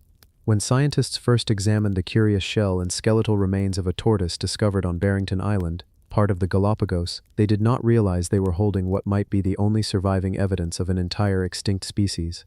At first glance, it looked like a typical giant tortoise, one of many that roamed across the islands. But upon closer study, its features stood apart: the shape of its carapace, the curve of its scutes, and even the proportions of its limbs. This specimen was unlike any other, and soon it was suggested that it represented the last trace of the Barrington Island tortoise, a form thought to be lost forever. The Galapagos Islands are often described as a living laboratory of evolution. Spread across the Pacific Ocean, each island hosts its own unique ecosystem, shaped by isolation, volcanic landscapes, and subtle differences in climate. Among the most famous inhabitants are the giant tortoises, creatures that fascinated Charles Darwin during his voyage on the HMS Beagle. It was from studying these animals that Darwin recognized how species could diverge and adapt depending on their environment. Barrington Island, known today as Santa Fe Island, is a rugged rocky place with limited vegetation. Unlike the lush greenery of some of the larger islands, Santa Fe's landscape is dominated by arid scrub, cacti, and sparse patches of greenery. It was in this harsh and unforgiving environment that a unique species of tortoise once thrived. These creatures were believed to have adapted specifically to the limited resources of the island. Their shells, for example, were shaped in ways that allowed them to stretch upward and feed on cactus pads, a vital source of both food and water. The story of the Barrington Island tortoise is not just about biology, it is also a story of disappearance. For centuries, sailors visited the Galapagos Islands, and unfortunately, they often hunted tortoises for food. These animals could survive for months without water or food, making them an ideal source of fresh meat during long voyages. As a result, tens of thousands of tortoises across the islands were taken and consumed. Some species never recovered, others dwindled until only a handful of individuals remained. On Santa Fe Island, it is believed the Barrington tortoise was wiped out entirely before scientists could properly study it. The specimen in question, long preserved in museum collections, may represent the only physical record of the species. Its survival is both a blessing and a haunting reminder of how fragile island ecosystems can be. Imagine holding a shell that once carried the weight of a living creature, knowing that the bloodline that produced it has ended forever. To scientists, this is not simply a relic of the past, it is a critical puzzle piece that helps reconstruct the lost biodiversity of the Galapagos. What makes this specimen especially valuable is that it may fill a gap in our understanding of giant tortoise evolution. Each island's tortoise population shows subtle differences, from the dome-shaped shells of some species to the saddle-backed forms of others. These variations tell us how species adapted to their environment. But without the Barrington Island tortoise, the evolutionary map remains incomplete. This single specimen, carefully studied, could help bridge that gap. To appreciate the significance, let's step back and think about how tortoises arrived in the Galapagos in the first place. Giant tortoises are not native to the islands. They most likely drifted there, carried by ocean currents from South America. A small number of tortoises may have washed ashore on different islands, and over time their descendants evolved into distinct populations. Each island became a cradle for new forms of life. On larger, greener islands, tortoises developed dome-shaped shells to browse on grass and low plants. On drier, harsher islands like Santa Fe, they developed saddleback shells, which allowed them to stretch their necks higher and survive on tougher vegetation. The Barrington Island tortoise was part of this evolutionary story. Without it, the picture is incomplete, like a missing page in a history book. Scientists today look back with frustration and regret, wishing that more specimens had been preserved. If even a handful of living individuals had survived, perhaps breeding programs could have saved the species. But with only one specimen known, the extinction appears final, and yet, there is still a spark of hope. The Galapagos Islands have surprised scientists before. Tortoise species once thought extinct have occasionally been rediscovered. On Fernandina Island, for instance, a lone female tortoise was found after more than a century of assumed extinction. Genetic studies later confirmed she belonged to a species long considered lost. Could the same be true for the Barrington Island tortoise? Could there be a hidden survivor somewhere on Santa Fe, living unnoticed in the rocky terrain? So far, searches have turned up no living individuals. The ecosystem of Santa Fe today is dominated by land iguanas and sparse vegetation, and the tortoise remains absent. Still, conservationists are not without options. In recent years, efforts have been made to restore tortoise populations on islands where they have disappeared. On Santa Fe, conservationists introduced tortoises from nearby Espanola Island to serve as ecological replacements. These tortoises help restore the balance of the ecosystem by spreading seeds and shaping vegetation, much like the Barrington Island tortoise once did. This raises an intriguing question. If the Barrington Island tortoise is truly gone, can its role in the ecosystem still be preserved, even if by another species? Some argue that while genetic purity may be lost, the ecological function is just as important. Others hold out hope that fragments of DNA from the specimen might one day allow for a form of revival. With modern techniques in genetics and cloning, the idea of bringing back extinct species has shifted from fantasy to scientific possibility. Could the Barrington tortoise one day walk the rocky slopes of Santa Fe again, resurrected through its preserved remains? Beyond the scientific implications, the story of this tortoise speaks to the fragility of life on islands. Isolation creates unique and fascinating species, but it also makes them vulnerable. A single human action, like the harvesting of tortoises by sailors, can destroy what took thousands of years to evolve. The Barrington Island tortoise is not just a lost animal. It is a symbol of how quickly and permanently humans can alter the natural world. For researchers, the specimen is more than just a shell. it is a reminder of responsibility. Every extinct species leaves behind unanswered questions. What exactly did it eat? How did it behave? How did it interact with the environment and other creatures?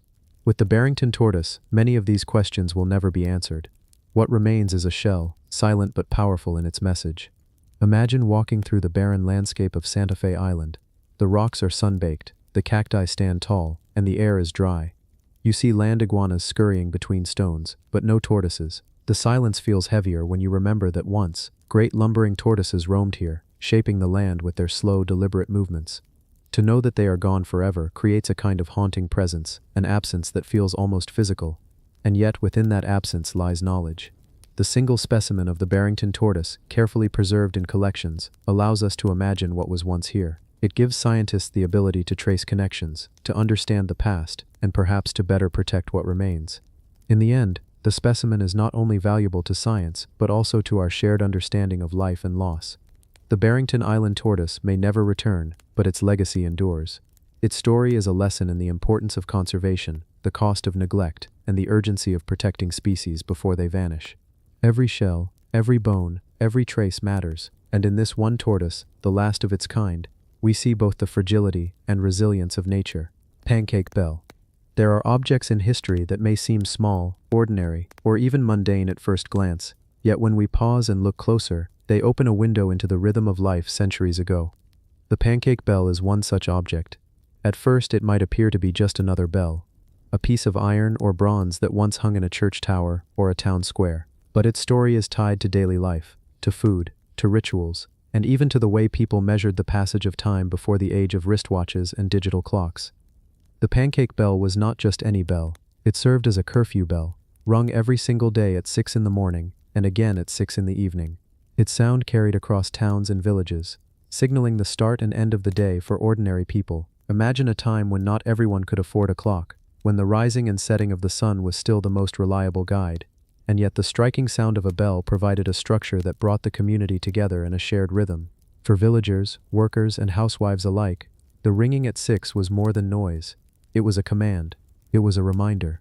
It was the invisible thread that tied people's days together. But the bell had another role, one that linked it to celebration, food, and the anticipation of a feast. On one particular day each year, Shrove Tuesday, the bell was rung at noon. This ringing was different. It wasn't about starting or ending the day. It was about announcing a change of pace, a ritual that had been repeated for generations. This noon ringing meant that housewives could now begin to prepare pancakes. It was not simply a practical reminder, it was a joyful signal. The moment people heard that midday sound, kitchens would come alive with the crackling of butter, the mixing of batter, and the sweet warm smell of pancakes wafting through small medieval houses. This custom may sound quaint, but in truth it was deeply tied to the traditions of Lent, the period of fasting that followed Shrove Tuesday. In households across England, this day became a chance to use up rich foods like eggs, milk, and flour before the strict season of abstinence began. The bell was, in a sense, a countdown to simplicity, a call to enjoy what you had before 40 days of restraint. And so, the pancake bell became a bridge between daily life, community celebration, and religious tradition. Think for a moment about the sound of such a bell. Its ringing would echo across cobbled streets, over fields, through smoke rising from hearths. People would stop, perhaps mid-task, to listen. Housewives would smile knowingly. Children might rush indoors with excitement, and the entire town would feel that same shared anticipation. Unlike today, where time slips by in the background hum of machines and screens, time then was loud, sharp, and communal. It was something you heard, not just something you saw on a device. If you picture the bell itself, it might be smaller than the grand church bells we often imagine. Perhaps it was hung in a modest wooden frame. Perhaps it bore marks of age, its surface darkened by weather and smoke. Every strike against its metal would not only carry sound but also tradition, an audible reminder of how life was ordered. The pancake bell tells us something important, that even the most ordinary objects can carry meaning when placed in the context of human routine and celebration. Over the centuries, this tradition faded in many places. With the rise of clocks, with shifts in religious observance, and with changing rhythms of daily work, the bell's practical necessity diminished. Yet in some towns and parishes, the pancake bell is still remembered, even rung ceremonially on Shrove Tuesday to honor that link with the past. Those who hear it today might smile at the quaintness, but if they close their eyes, they might imagine what it was like to hear it long ago, when its call meant so much more. The bell's significance goes beyond pancakes. It reflects the way communities once lived in sync with sound. Bells told people when to rise, when to work, when to stop, when to pray, and when to feast. In a way, bells were the heartbeat of medieval towns. Without bells, silence might have meant confusion or even fear. With bells, life had rhythm. The pancake bell is simply one expression of this larger pattern, a reminder that sound was once the great organizer of human life. As we reflect on it now, it is fascinating to see how such a small custom ringing at noon on one specific day could be remembered for centuries. It speaks to the power of tradition, of repetition, of tying everyday acts like cooking to larger cycles of faith and culture. For those who lived in that time, the pancake bell was not trivial. It was the sound of comfort, of familiarity, of shared identity. So when we think of this bell today, we're not just thinking about a piece of metal or an odd custom. We're thinking about a world where time was heard, where food and faith intertwined, where the smallest of rituals carried meaning far beyond themselves. The pancake bell is a reminder that history isn't only written in grand monuments or battles, but in the sound of something as humble as a bell calling people to make pancakes. Pair of bronze arms. There are objects in museums that hold historical weight because of the era they come from, the rulers they once served, or the civilizations they represent. Then there are others whose value lies not in antiquity but in artistic expression, pieces that embody human creativity, memory, and emotion. The sculpture known as the pair of bronze arms is one of those pieces. It may not be an ancient relic pulled from the ruins of a forgotten city, but it is deeply significant in the story of art and remembrance. Created by the sculptor Kathleen Scott, it carries with it not only artistic merit but also the quiet echo of personal history, love, and loss. At first glance it is simple, two outstretched bronze arms, cast in such a way that they appear both strong and delicate. Yet as you look closer, you realize that these arms seem to reach beyond the bronze itself. They are not merely static forms, but gestures frozen in time. They feel as though they belong to someone we could have known, someone who lived, loved, and perhaps longed for something that could never be returned. In this way, Scott's work bridges art with memory. Kathleen Scott herself was no ordinary sculptor. Born in the late 19th century, she lived through an era of change, tragedy, and discovery.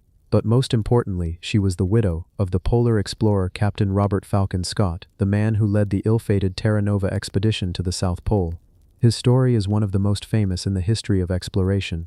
He and his men reached the pole in 1912, only to find that they had been beaten there by Roald Amundsen's Norwegian team. On their grueling return journey, weakened by frostbite, starvation, and exhaustion, they perished in the icy wilderness. Scott's final diary entries, filled with stoic courage and sorrow, would become legendary. Kathleen, left behind in England, turned to her art to process her grief. Through sculpture, she gave form to emotions that words alone could never capture. Many of her works were tributes, memorials to her husband and his companions, and to the idea of human endurance in the face of impossible odds. The pair of bronze arms emerges from that space of artistic mourning and resilience. Think about what arms symbolize. They are tools of action, of holding, of reaching.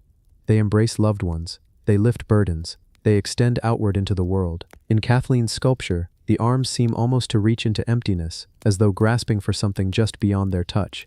Perhaps they were meant to suggest her own yearning for her husband, someone she could never hold again. Or perhaps they represent a universal gesture, humanity reaching forward, always striving, always longing. When this sculpture became part of the collection, it was not just as a piece of bronze, it was as a story, a fragment of personal history tied to one of the most poignant moments in the age of exploration. For visitors who know the backstory, the arms carry weight beyond their form. They embody both love and loss, permanence and absence. Kathleen Scott herself deserves recognition as an artist in her own right. Too often, she is remembered only as the widow of a great explorer, but her work stands apart. She trained in Paris under Auguste Rodin, one of the most influential sculptors of modern times. From him she learned the ability to imbue static bronze and stone with movement, with energy, with life. You can see Rodin's influence in the pair of bronze arms, in the way the muscles are suggested rather than over-defined, in the tension that seems to radiate from the form. And yet Kathleen's style was not merely borrowed, it was her own. She had a gift for intimacy, for capturing not just the physical but the emotional presence of her subjects. She made portraits, busts, and memorials that still resonate today. In the arms, this intimacy is distilled into something both simple and profound. Imagine yourself walking through a gallery. You pass grand statues, elaborate carvings, and priceless artifacts, and then you come across this sculpture, just two arms, disembodied, reaching. It stops you. It pulls you in. Not because it is grand, but because it is human. It feels personal, almost private, as if you've stumbled into someone's memory. The emotional impact of such a piece is not accidental. Art historians often note how sculptures that fragment the body, just hands or faces or arms, can evoke stronger feelings than full figures. Perhaps it's because the fragment suggests what is missing. We see only a part, and in our minds we fill in the rest, guided by our own experiences of longing or loss. In Kathleen Scott's bronze arms, what is absent speaks just as loudly as what is present. For more than a century, this work has been admired, not for its scale or grandeur, but for its quiet power. It shows us how art can serve as a bridge between personal grief and collective memory. To Kathleen, these arms may have been tied to her own story, her own mourning, but for those who encounter them now, they become symbols of something larger, the universal experience of reaching for someone or something that is gone. The material itself, bronze, adds another layer to the story. Bronze has been used for millennia, from the weapons of the ancient world to the great statues that stand in public squares today. It is durable, able to survive centuries with only the lightest touch of corrosion. By casting the arms in bronze, Kathleen ensured that they would outlast her own lifetime. In a way, the permanence of the metal stands in sharp contrast to the fleeting nature of human life. Flesh and bone wither, but bronze endures. The arms she sculpted for eternity will still reach out long after generations have passed. And this brings us to an almost haunting thought.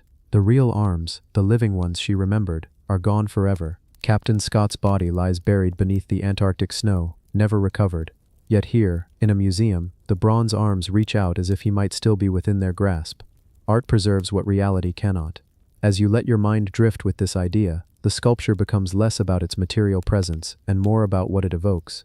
You can almost feel the weight of history pressing against it, the story of exploration, of love, of grief, of the human need to leave something behind. That is the hidden power of the pair of bronze arms. It is not just art, it is memory made solid. The longer you linger with it, the quieter your thoughts become. You begin to sense the stillness in the gesture, the eternal pause captured in bronze. It invites reflection, it invites you to slow down, and in that slowing, you connect not only with Kathleen Scott, but with the countless others who have known longing, who have reached out for something they could not touch. This is the legacy of the sculpture. Not fame, not grandeur, but a whisper that endures across time. So the next time you find yourself before a piece like this, whether it be the pair of bronze arms or some other fragment of human creativity, pause for a while. Let it speak to you, because in the silence of bronze, in the simple reach of a pair of arms, there is a story that does not fade. The racing trophy. In the quiet stillness of Scarborough's coastline, where sea breezes drift across the rolling Yorkshire hills, there lies a story of silver, horses, and the thrill of competition. Not just any competition, but one that drew entire communities together, their hearts pounding with anticipation as hooves thundered across the racecourse.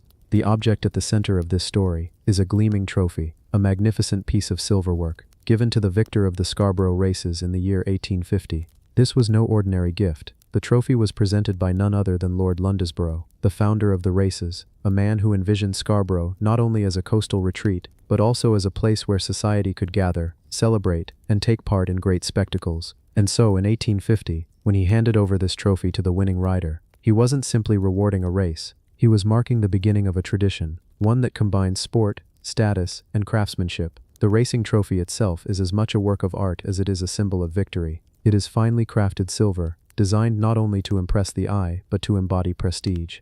Silver, after all, has always carried a special aura. Unlike gold, which symbolizes ultimate wealth, silver has long been associated with elegance, sophistication, and respectability. In the 19th century, a large silver trophy was no small gesture. It was expensive, gleaming proof of importance, a centerpiece that the winner would proudly display in their home for years. But this story isn't just about silver, it's about the atmosphere of Scarborough in the mid-1800s. Imagine it, crowds gathered near the racecourse, men in tall hats and women in flowing dresses, their parasols shading them from the afternoon sun. Excitement hung in the air, mixed with the scent of the sea drifting inland. Horses stamped the ground, their breath visible in the cool air. Riders adjusting saddles, hearts racing just as fast as their mounts. The Scarborough races weren't just about sport, they were a social event. Families came not only to see who won, but to be part of something larger. For many, it was the highlight of the season, an excuse to gather, converse, and marvel at the spectacle. Lord Londesborough understood this well.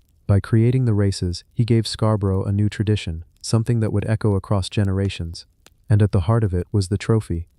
When the winning rider lifted it for the first time, it wasn't simply a celebration of speed or skill. It was recognition. It was proof that on that particular day they had achieved greatness. The silver gleamed in the sunlight, reflecting both the pride of the rider and the admiration of the crowd. The trophy carried with it the name of Lord Londesborough, ensuring that his presence lingered long after the cheers faded. And yet, what makes this object so fascinating is not just its beauty, or even the race it was tied to. It is the way it connects us to a moment in time. Today, when we see the trophy, polished and preserved, it is more than just metal, it is memory. It is an echo of laughter, of cheers, of the pounding of hooves and the rustle of dresses in the stands. It carries with it the spirit of a community that came together to witness something extraordinary. There is also something deeply human about trophies themselves. Across centuries and cultures, humans have created symbols of victory: cups, statues, shields, crowns. They serve as reminders that we are drawn to competition, to striving for more, to moments of triumph. The Scarborough Trophy is part of that long lineage. Crafted in silver, it whispers the same truth, that recognition matters, that achievements deserve to be marked, and that communities celebrate not only winners, but the stories behind them. If you pause and imagine it now, you can almost hear the distant sound of horses racing across that field. You can feel the tension in the crowd, the sudden eruption of joy as the winner crossed the finish line, and the weight of the silver as it was handed over.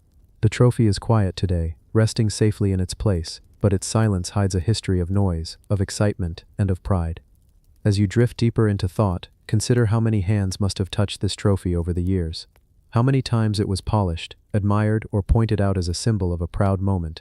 Consider the silver itself, mined and refined, shaped into this form by the hands of skilled craftsmen who never set foot in Scarborough, yet whose work has become part of its story. Even the material carries its own journey, a history of earth and fire, transformed into something enduring. When we step back, we realize that objects like this trophy are more than things to look at. They are vessels of memory, holding within them not only the moments they were part of, but the people who celebrated around them. They are reminders that even in the passing of centuries, joy, pride, and tradition remain constant. The Scarborough Racing Trophy of 1850 may sit quietly now, its surface reflecting light but not voices. Yet if you listen closely, you may still hear the faint echoes of cheers, the excitement of the crowd, and the pride of a rider lifting silver high into the air on a summer afternoon long ago. And in that sense, it has never truly stopped shining. Dr. William Harlan's false teeth. At first glance, a set of false teeth might not seem like the kind of object to stop you in your tracks. They are small, ordinary in shape, and strangely familiar. Yet when you realize these belong to Dr. William Harlan, a well-known 19th-century physician in Scarborough, and when you discover what they are actually made from, the story becomes less ordinary and far more unsettling. What looks at first like a practical tool for eating and speaking turns into a strange reminder of how people once lived, and even how they treated the human body. These teeth are not made from porcelain or modern resin, as we would expect today. They are in fact fashioned from real human teeth. Imagine that, someone else's teeth, taken from a mouth that once belonged to another living person, carefully reshaped and set into a denture so Dr. Harlan could continue his practice and social life. The thought is both fascinating and disturbing. It tells us not only about medical practices of the time, but also about attitudes toward the human body, life, and death. To understand this, we need to step back into the 19th century. Dentistry was still an emerging field. The comfortable, hygienic solutions we know today simply didn't exist. People suffered terribly with tooth decay, infections, and tooth loss, and they were desperate for relief. If you were wealthy, like Dr. Harlan, you could afford the best dentistry of the day, and the best often meant real teeth, harvested in ways we might find shocking now. Some were bought from the poor, who might sell their own teeth for money. Others came from cadavers, often the unclaimed dead, or even from the aftermath of battlefields. After conflicts such as the Battle of Waterloo, scavengers collected teeth from the fallen soldiers. These became known as Waterloo teeth, and they were prized for denture making. Imagine the quiet industry of it, rows of teeth from the dead being removed, polished, and resold to become part of someone else's smile. When we look at Dr. Harlan's false teeth, we see a glimpse of that hidden economy, a world where poverty, war, and necessity combined to create an unsettling trade in body parts. But it also reminds us how desperate people were to hold on to appearances and dignity. Teeth weren't just about chewing food, they were about social respectability, confidence, and the ability to interact with others without shame.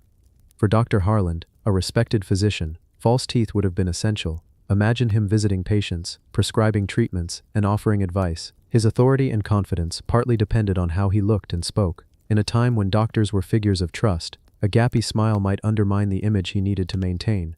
His dentures, strange as they seem to us, were a tool of his profession as much as his stethoscope or his books. There's also something very human in this story. Even the most skilled and knowledgeable people, like Dr. Harland, weren't free from the struggles of the body. They too lost teeth. They too aged, and they too sought ways to cope with those changes. His false teeth remind us that behind the title of doctor was a man with the same vulnerabilities as anyone else.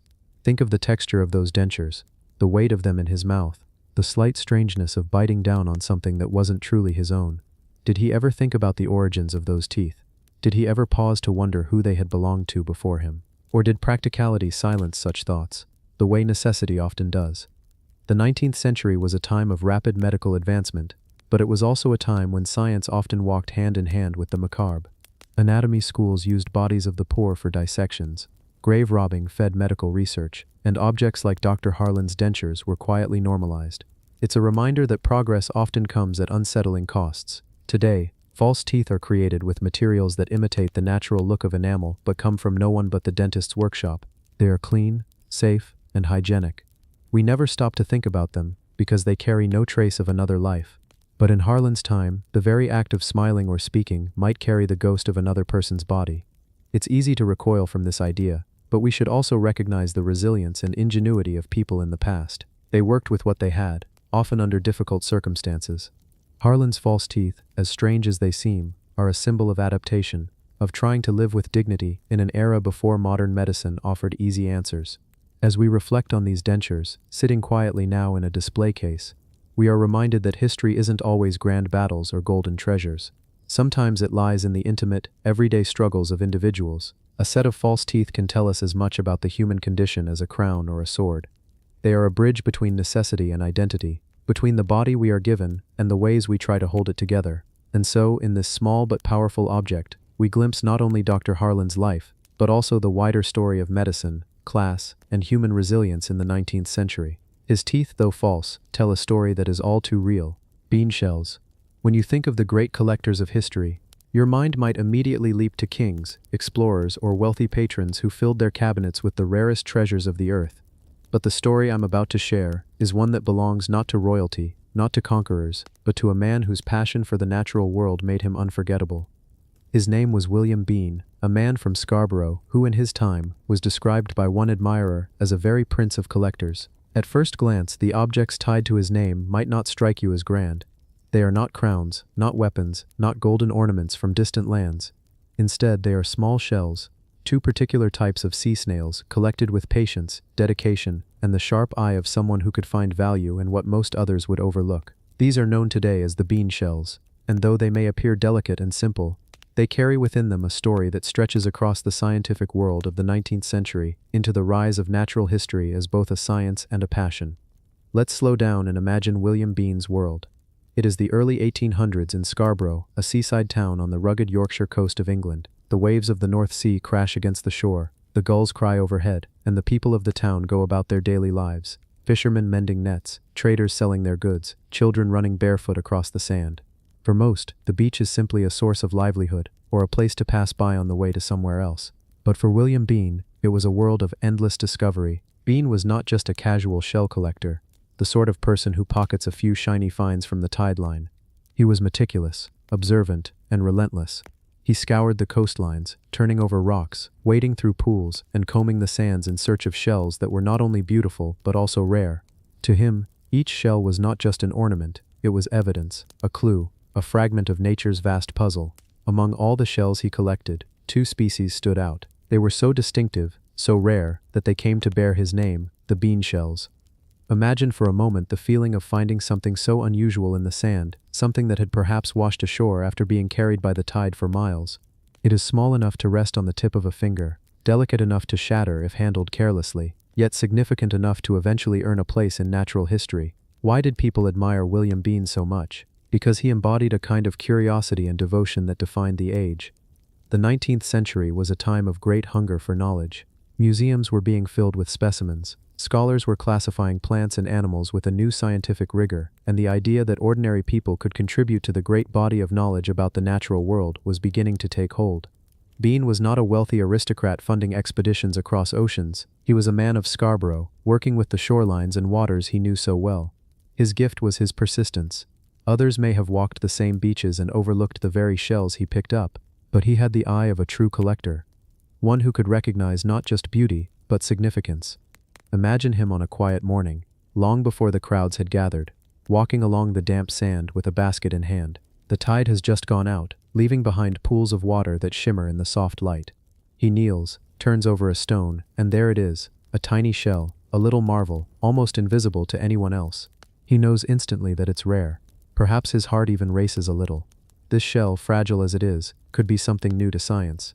And this was what gave Bean his reputation. In his lifetime, he contributed not only shells but also fossils and other specimens that enriched collections and deepened understanding of the natural world.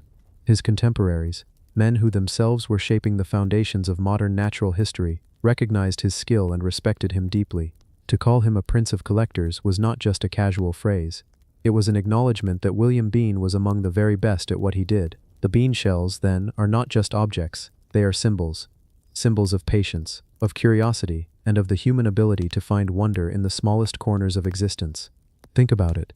While some collectors might have sought grand trophies, William Bean built his legacy from things that could fit in the palm of his hand. Now here's where the story becomes even more fascinating.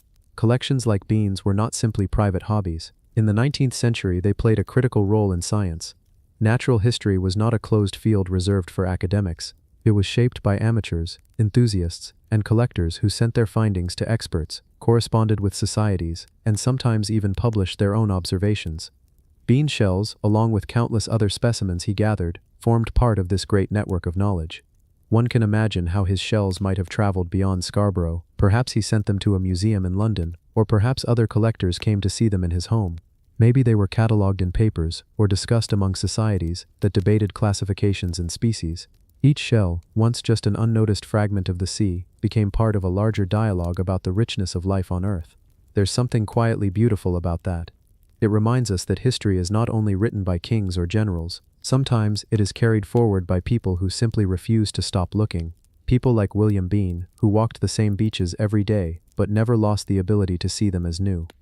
If you close your eyes for a moment, you can almost picture his world: the salty air, the cry of seabirds, the rhythm of waves, and a man bending to the shore, searching, always searching. His treasure chest was not filled with gold, but with shells, shells that would carry his name into the centuries that followed.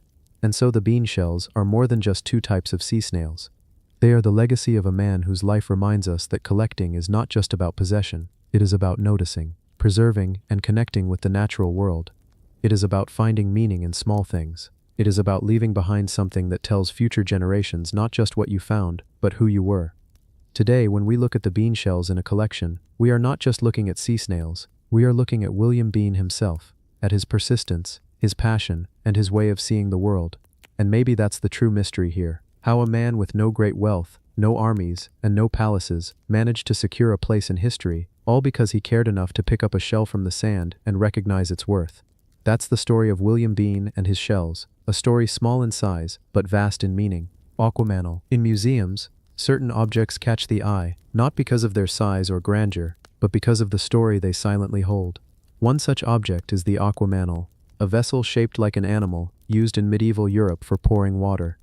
At first glance it looks whimsical, almost playful, but when you pause and look closer, it carries layers of history that tell us about the world that created it. The piece we focus on here is from Scarborough ware, a ceramic tradition well known in England during the medieval period.